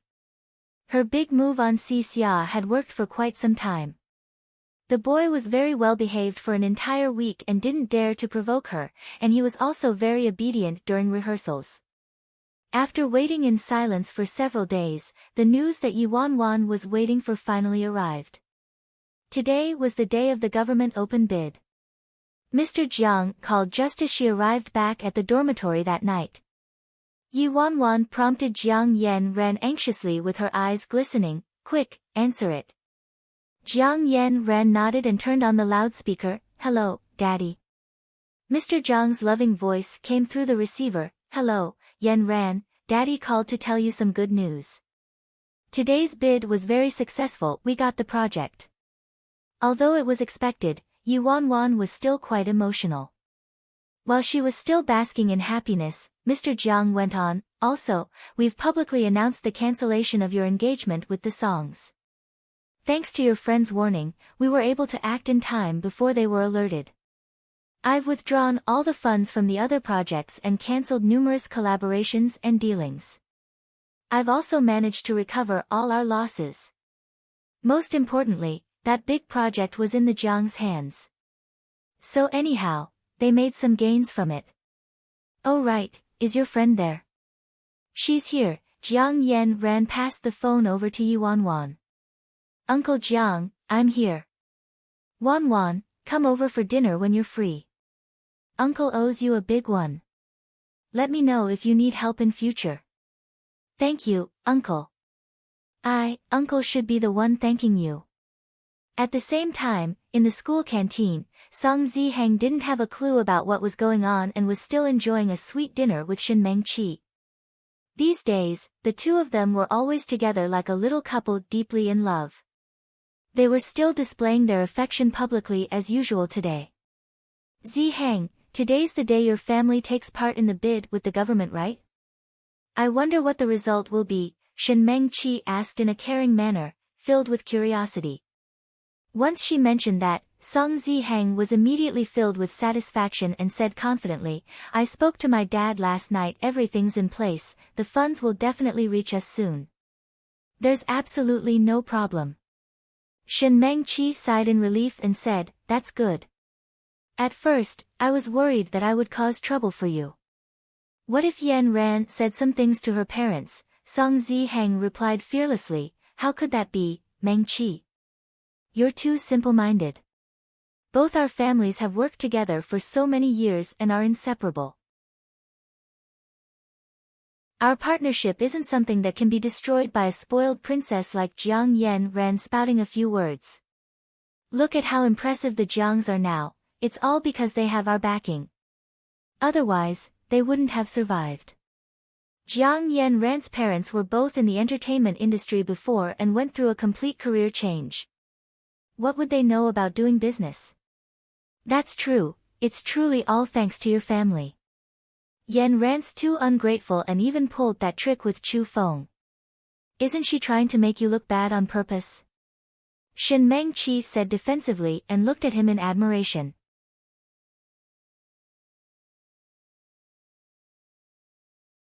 Chapter 155, Fiery Rage. Song Ziheng thoroughly enjoyed being looked at this way and continued pouring lavish praises on Shen Mengqi. Don't talk about that woman, how could she compare to you? Mengqi, I'm my father's only son and will definitely inherit the wealth of the family. By then, I'll definitely give you the best of everything. Ziheng, Shen Mengqi appeared to be moved. I don't care about any of that. As long as I can be with you, that's all I need. While the two of them were being lovey-dovey, Song Ziheng's phone rang. Upon seeing the caller ID, Song Ziheng's face brightened. My dad's calling, it must be to report the good news. Shen Mengqi was also very excited when she heard that. Hello, Dad. Song Ziheng immediately picked up the call. Ziheng, get back here right now. Daddy Song's solemn voice came through the receiver. Song Ziheng was still clouded by the excitement of having the kingdom and this beauty in his hands and didn't hear the difference in his father's tone. Got it, I'll come back right now. After he hung up, Song Ziheng told Shen Mengqi, Mengqi, my dad wants me to go back. It's probably to attend the celebration party. You should get going then. Shen Mengqi revealed a joyful expression, certain that she didn't put her stakes on the wrong horse. Song Ziheng held the girl's slender hand. Mengqi, I'll tell my parents about us after I head back. I'll be able to bring you home next time. Song Ziheng rushed back home eagerly. Dad! Congratulations! Are we having a celebration tonight? Song Ziheng pushed the door open and entered the living room in high spirits. But then he was hit on the head by a teacup the moment he stepped in. Bastard! Song Ziheng's forehead started hurting as he got his wits smashed out of him. Dad! You're insane. Mrs. Song saw her own son being hit on the head and was heartbroken. She brought a towel over and pressed on the wound. Old Song. Can't you talk things out nicely? Do you have to use such a heavy hand? Talk nicely. How do you want me to talk to him nicely? Mr. Song's face turned red with fury. Mom? What exactly happened? Isn't today the day of the bid? Dad, why are you so angry, hitting me the moment I get back? Am I really your son? Song Ziheng said resentfully. Mrs. Song covered her son's mouth like he said something taboo. Don't mention the bid. At first, the Jiangs promised they would transfer the 100 million over before the bid. Who knew that they didn't transfer the money and even entered the bid to compete with us? In the end, the project landed in the Jiang family's hands. Song Ziheng's expression changed instantly and he shouted in an uncontrollable rage, Mom! What did you just say? The Jiangs acted in bad faith. How could they do this? That project was rightfully ours. Mrs. Song continued gravely, that isn't the worst part. Our families were relatives by marriage. It's fine if they don't trust our family and took the deal away. We'd be a family sooner or later and the Jiang family only has one daughter so everything would belong to you. However, after the bidding ended, that Jiang Haichao actually announced the cancellation of our two families' engagement in front of everyone and even said that they want to cut all ties. All the collaborations between both our families were severed overnight. Song Ziheng was in disbelief. Mom! What did you just say? They called off the engagement? How can they simply call it off whenever they want? Who do they think we are? Throwing us away when our value has depleted? They're going too far.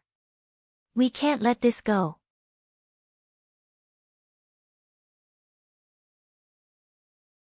Chapter 156, Ask Your Dear Son. Mrs. Song sized her son up and hesitated. Ziheng, let me ask you, did you have no idea what was going on at all?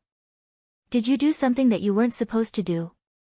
Upon hearing his mother's skeptical tone, Song Ziheng blurted out, Mom! What do you mean by that? How would I know? What could I have possibly done?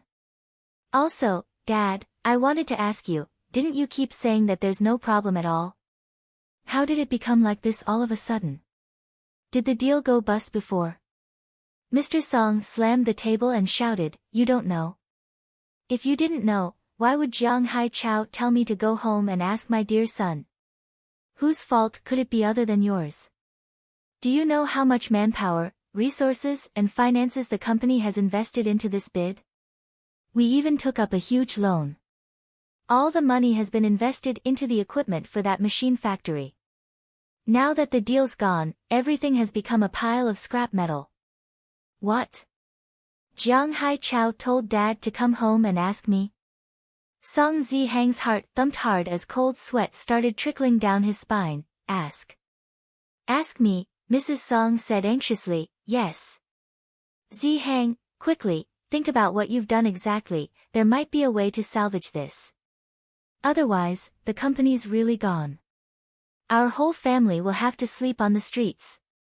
Actually, from the time the Jiang family delayed the loan, I sensed something was off.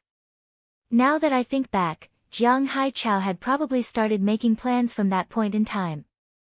Otherwise, the projects couldn't have been withdrawn so quickly and the bid wouldn't have gone so smoothly, catching us off guard. Your father and I thought about it for a long time and we were sure that nothing unusual happened during this period. Jiang Haichao's attitude has always been the same and both our families didn't have any conflict, so we really couldn't figure out why he turned against us suddenly. Think about it carefully, what have you done recently? Mr. Song then stared at his son in anger. That day, I specifically called you to tell you to be nicer to Yen Ran, did you act accordingly? Let me ask you, did you make Yen Ran angry? Song Zihang's face was ghastly pale at this point in time. Facing his raging father, he swallowed his saliva and forced himself to be calm. Then, he denied it without the slightest hesitation. How could that be? Dad, Mom, you guys still don't know me. Since when have I not waited upon that rich girl, Jiang Yen Ran, like a princess? All I have done is tolerated her temper, how could I make her angry? Don't you guys know what I've been through all these years? I really didn't expect that even after suffering such indignities without complaint, Jiang Haichao was still so petty and unsatisfied with me. It's obvious that the Jiangs are ungrateful and discarded us after our help was expended.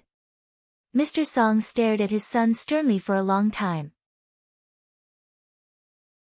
Seeing that he pledged all this in sincerity and was affirmative in his tone, he started to believe him. When Mrs. Song heard what he said, she was completely on her son's side. Old Song. We're witnesses to how Zihang usually treats Yen Ran. He's pretty much given her a sacrificial offering, how could it be Zihang's fault? Mr. Song turned livid with rage and completely shifted his fury over to the Jiang family. All right, you Jiang Haichao. So much for treating him like our family, he actually resorted to double dealing and even hit us back by disparaging my son.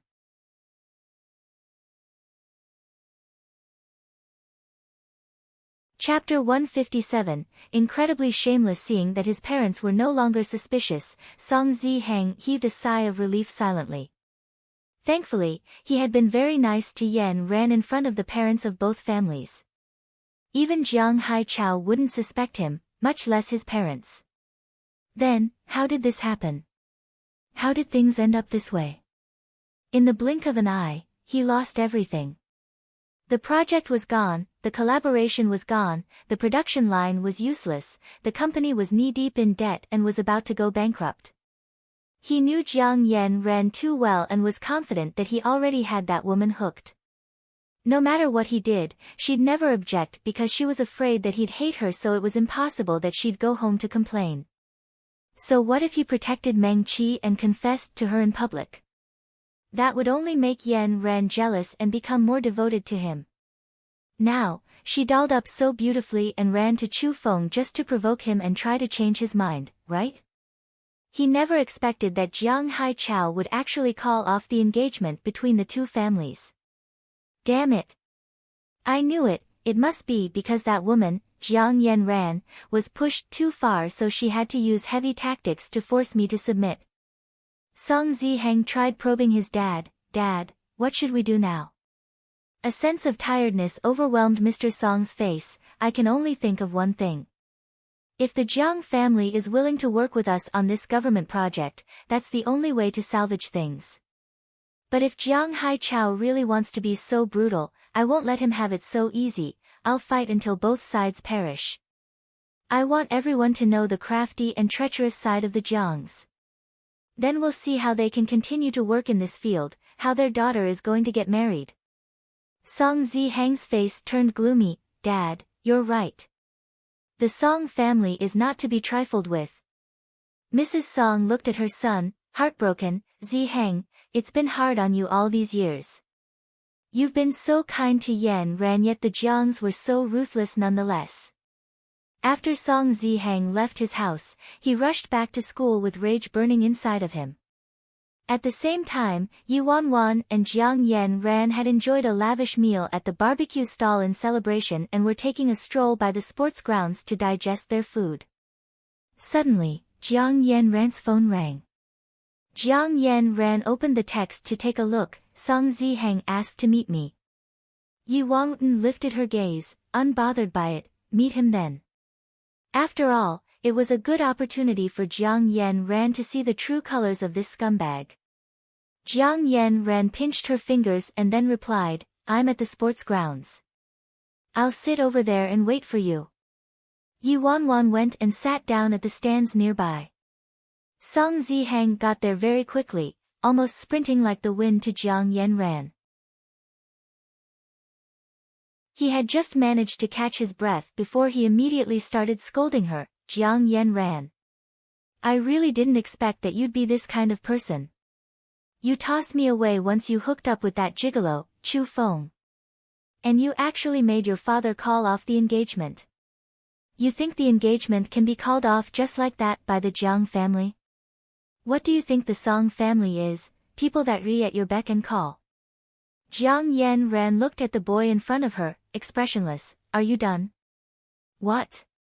Wasn't I right? Are you feeling guilty now? I really didn't expect that you'd be so evil. That project belongs to my family. Who are you to snatch it from us?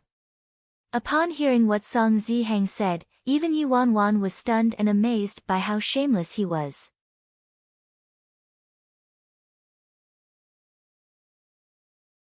Chapter 158, Who hasn't fallen for a few scumbags before?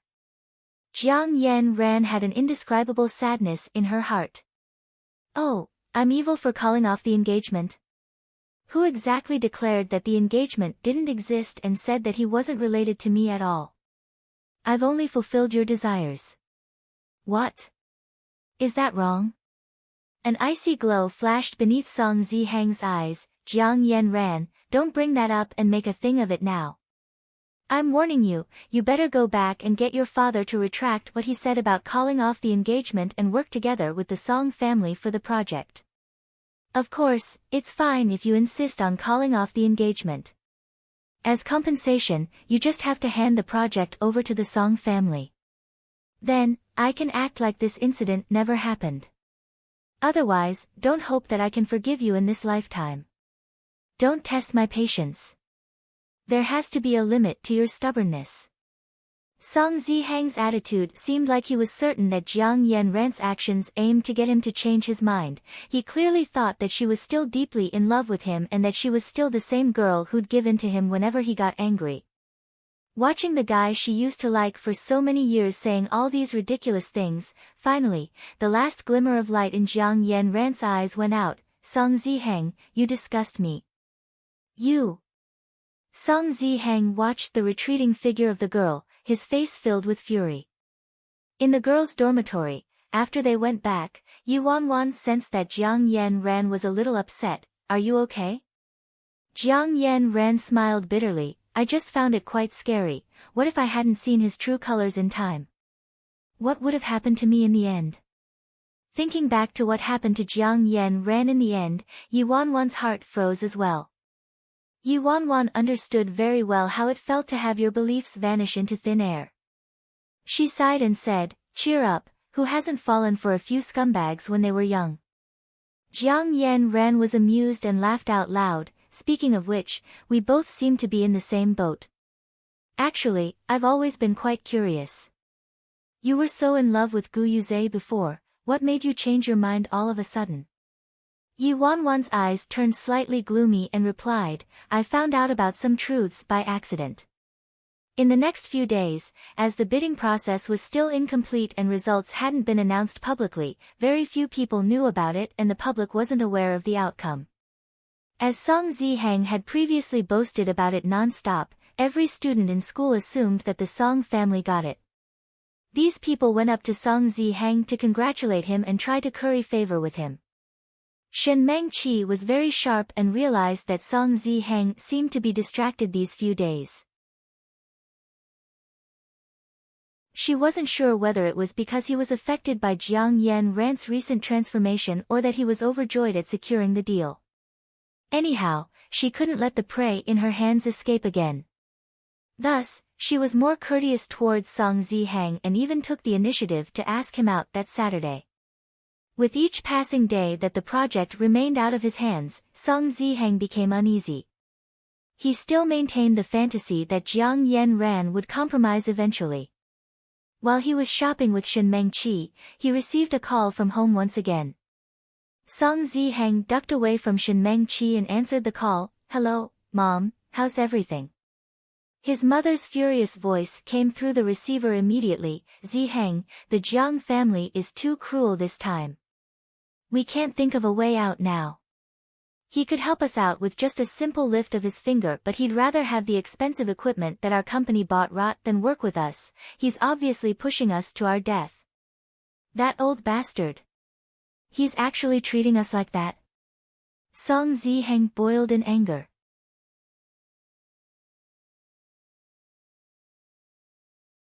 Chapter 159, Revenge and Desperation. Mrs. Song's tone became somewhat deranged. I won't let them off, I'll never let them off. TSK, Jiang Haichao. He thinks he'll be fine by hiding from me. He wants his daughter to marry someone better off. There's no way.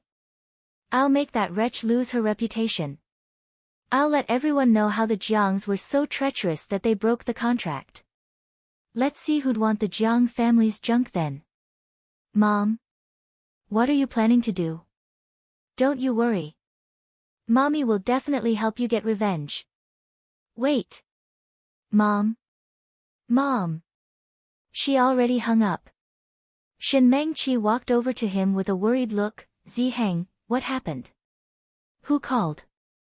Nothing. Song Zihang shook his head and felt uneasy. The Jiang family still hadn't relented yet. Shen Mengqi was too focused on winning him over from Jiang Yan Ran and didn't think too much of it. Let's go get our pictures taken then. If we don't go now, there'll be lots of people lining up later. She had already concluded that Song Zihang's unusual behavior these few days was all due to Jiang Yan Ran. Dressing up to the nines and getting all intimate with Chu Feng. Does Jiang Yan Ran really think that I don't know her true intentions? If Jiang Yan Ran stopped fighting with her, she wouldn't need to put in so much effort. To her, the more someone wanted something, the more valuable it became and the more satisfaction she'd feel once she obtained it. At Qinghe High School, the performance was in a few days' time. Most of the students didn't go home that weekend and were busy decorating the hall and rehearsing. In the big hall, many classes lined up to rehearse. There were people bustling about and the whole place felt very lively. The show that senior class A was performing was ballet. Jiang Yan Ran and Shen Mengqi were both in it. Class A. Next is Class A's Swan Lake. Is everyone here? The host asked aloud. Wait. There's still one more. She's on the way. She'll be here very soon. The captain of the dance team from Class A replied. Make her hurry. Got it, got it. Who are we waiting on from our class? Someone asked. Shen Mengqi. She went out today, the captain replied. Went out? Where'd she go? How could she be late for the rehearsal? I think I saw her leaving through the school gates with Song Zihang this morning, someone replied softly. Oh, everybody responded like they were suddenly enlightened and looked pointedly at Jiang Yanran, who was stretching in the corner. Everyone started whispering. Shen Mengqi and Song Ziheng should have started dating already, right? Seems like it. They're a perfect match. Unlike someone here who pestered him and came up with a lie about having an engagement when her plan failed. Exactly, she was obviously the one breaking up the couple and accused Shen Mengqi of being the third party. Jiang Yanran was usually arrogant and domineering and had offended quite a number of people. Plus, she was very gifted and was the best at dancing so naturally, they took advantage of the chance to ridicule her. Just as it was Class A's turn to rehearse, a middle-aged woman in a navy blue cheongsam suddenly shoved through the crowd and walked towards the stage. Everyone in the hall was a student. The sudden appearance of a middle-aged woman caused everybody to turn to look at her. Most of them recognized she was Song Ziheng's mother. Everybody could see the towering rage across her face. She walked straight to Jiang Yan, ran in her high heels and slapped her in her face without hesitation. You shameless little bitch.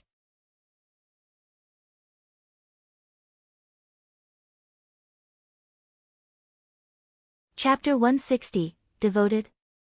Mrs. Song's appearance was too sudden and Jiang Yan Ran didn't manage to dodge in time, so she caught a hard slap to the face. The big lively hall was in total silence all of a sudden. Mrs. Song pointed at Jiang Yan Ran's nose and started yelling, "Ungrateful little bitch, your whole family is trash. Before, you insisted on having your nuptials prearranged with our Ziheng, but now that you have power, you've kicked him aside. Calling off the wedding and trying to climb up the ladder. Do you really think the Song family is that easily bullied? Tell me, which gigolo did you hook up with behind Ziheng's back? The one with the surname Chu?" Jiang Haichao really brought up his daughter well. Flirting around when she's engaged to someone, once you found someone richer, you tossed our Ziheng away and even snatched our family's project, forcing our family to the brink of death. I used to treat you like a princess, but you actually think you are one? Based on your talent, looks and actions, you're not worthy of my son at all. If it wasn't for you wasting his time, my son would have found someone better. My son was so devoted to you, yet you were so unappreciative and kept criticizing him. Mrs. Song let loose a flood of words, cursing and swearing at her, with each comment getting uglier. As she was an elder, Jiang Yan Ran remained respectful and didn't say a word at all. Her body trembled slightly and her expression was dazed and numb. She didn't expect that Auntie Song, who was usually so warm and nice towards her, someone who she treated like her own mother in her heart, would actually be so malicious with her words. Could it be that the love she showed for me was fake this whole time? I've never felt unworthy of Song Ziheng. Amongst the crowd, Yi Wanwan's gaze paused at Jiang Yan Ran's red and swollen face and a hint of coldness flashed in her eyes. Suddenly, she exclaimed aloud, "Oh God! Jiang Yan Ran and Song Ziheng actually had an engagement? How could that be?" Mrs. Song, who was still in the midst of scolding Yan Ran, heard that questioning voice and became even more enraged. She scanned her eyes over everybody present in the hall and said firmly, "Why wouldn't there be? Did this little bitch lie and say she didn't have anything to do with the Song family? Let me tell all of you, the two of them have been engaged to each other before they were even born. Parents from both families saw their fortunes and exchanged cards. There isn't anybody in our circle who doesn't know they're a pair. My son was so nice to her and pampered her like a princess so devotedly, how could she have the guts to deny this? Everyone, take a look at the true colors of this little bitch. She cheated on my son and even wanted to take down my family's company. How is there such an evil woman in this world? Oh." Upon hearing what Mrs. Song said, the onlookers were stunned. Damn! What did this woman just say? Song Ziheng and Jiang Yan Ran really had an engagement. She actually said that Song Ziheng was devoted to Jiang Yan Ran? Mrs. Song noticed that there was something wrong with the way the onlookers looked at her but couldn't figure out what it was. Yi Wanwan looked at her mockingly and said with doubt, that's impossible. Auntie, you must be lying. Song Zihang's girlfriend is obviously Shin Mengqi, how is he related to Jiang Yanran at all? Mrs. Song couldn't tolerate this kind of accusation and was furious as she blurted out, I'm lying? I'm Song Zihang's mother. How could my words be fake? Obviously, this little bitch was lying. Who on earth is Shin Mengqi? What nonsense are you spouting?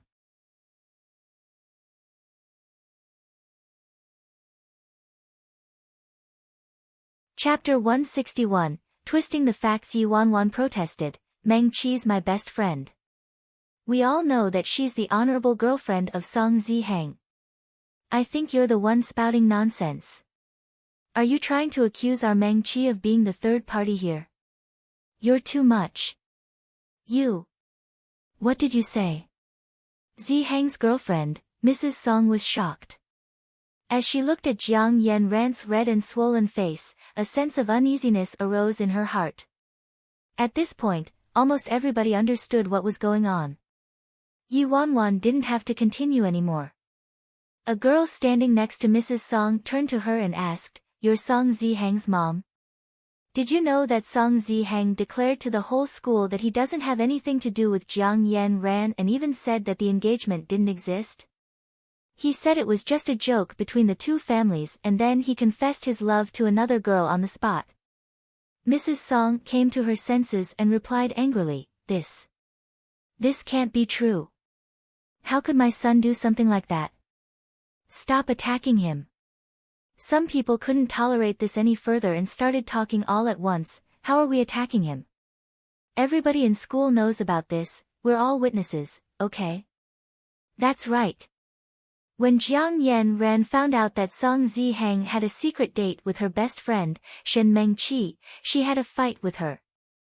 We were all initially helping Jiang Yanran scold Mengqi, but in the end, Song Zihang slapped Jiang Yanran in front of everyone and announced on the school's forum that he didn't have an engagement with her. If you don't believe us, you can see it for yourself on the forum. Look for the video of Jiang Yanran attacking the third party and Song Zihang defending the third party. The announcement and everything else are on there. Song Zihang confessed to Shin Mengqi in a very grand way with candles and flowers, and they've been together constantly these past few days. You're now saying that he and Jiang Yanran were engaged. Don't you think that's a bit contradictory? At this time, the speculations were getting louder and everybody was shocked at this turn of events.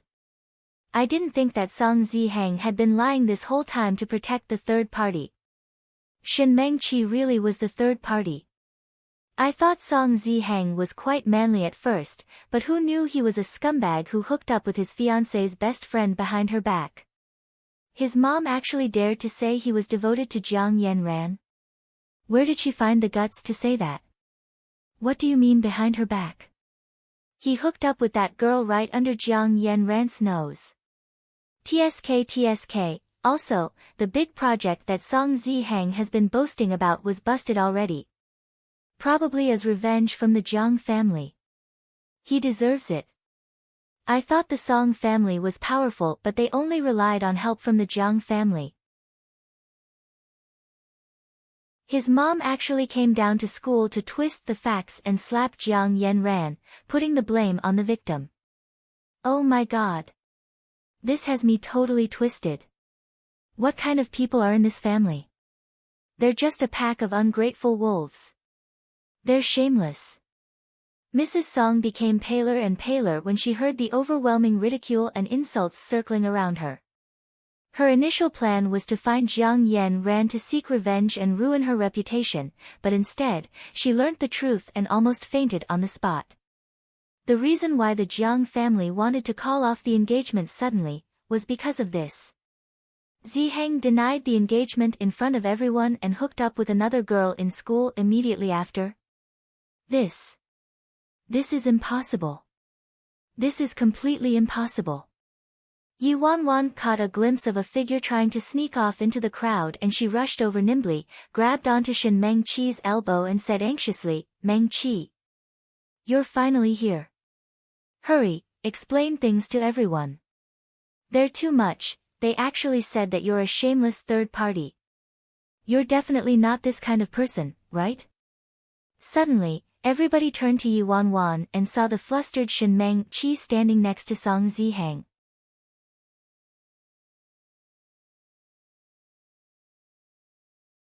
Chapter 162, Avoiding Responsibility.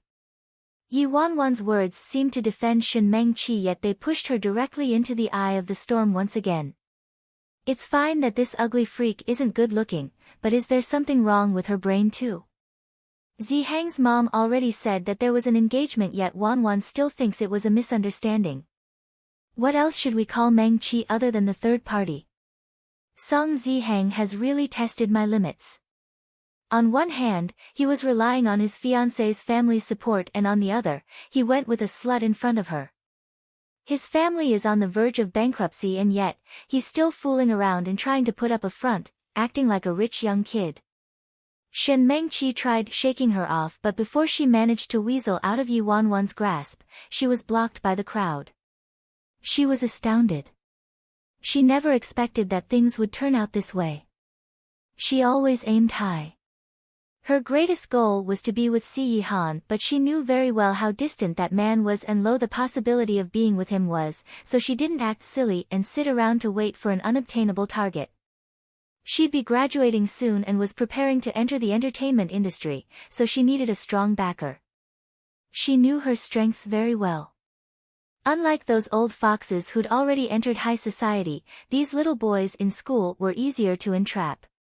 Among the boys whom she paid attention to, only the young master of the Zheng family was up to par. Although all these rich kids had honorable families, they didn't have much authority at home. She had to wait many years for him to take over the business and manage the household. She tried probing him a few times, but after she found out she couldn't get what she wanted from him, she left him hanging and treated him like a spare tire, just like how she treated every other guy. But Song Zihang was different. Once he graduated, he'd be able to enter the family company. Furthermore, after they got that government project, they'd generate large profits and capital instantly. It was smooth sailing at first. During today's date, Song Zihang had promised her that once he graduated, he'd convince his dad to invest in $1 million movie and designate her as the female lead. The male lead and important supporting roles would also be from their company. If she was able to pull such a big investment, she could immediately gain a foothold in the entertainment industry, while allowing the company to gain recognition. After the date, Song Zihang said that he wanted to accompany her to rehearsal, and she readily agreed, eager to show off her trophy to Jiang Yanran. Who would have guessed that once they stepped in, they'd see Song Zihang's mother making a scene in the hall, telling everyone about the engagement between Song Zihang and Jiang Yanran. Not only that, what did Mrs. Song just say? Not to mention the big project that the Song family didn't get, but now, they're being forced by the Jiang family to the verge of bankruptcy. Just a second ago, Song Zihang said boldly that he wanted to make me the most popular actress. He even said that the Jiang family wouldn't be able to do that without the Songs and didn't dare to offend them. He was actually lying to me from the start. The boy that she'd laboriously scavenged would soon become a worthless pauper. If she'd known this earlier, she would have spent all her efforts on Jing Bin. Hearing all the nasty comments around him and facing Shen Mengqi's stare, Song Zihang turned pale and went into a frantic rage. He dashed to his mom. "Mom. Are you crazy? What are you doing here? You're asking me. Let me ask you, were they telling the truth? You really went to find a woman behind Yan Ran's back? She's the one." Mrs. Song shot daggers at Shen Mengqi. Due to Yi Wanwan holding her back, Shen Mengqi didn't manage to escape in time and could only hide behind Song Zihang. Song Zihang's face darkened as he protected Shen Mengqi. "Mom. Let's go home and talk."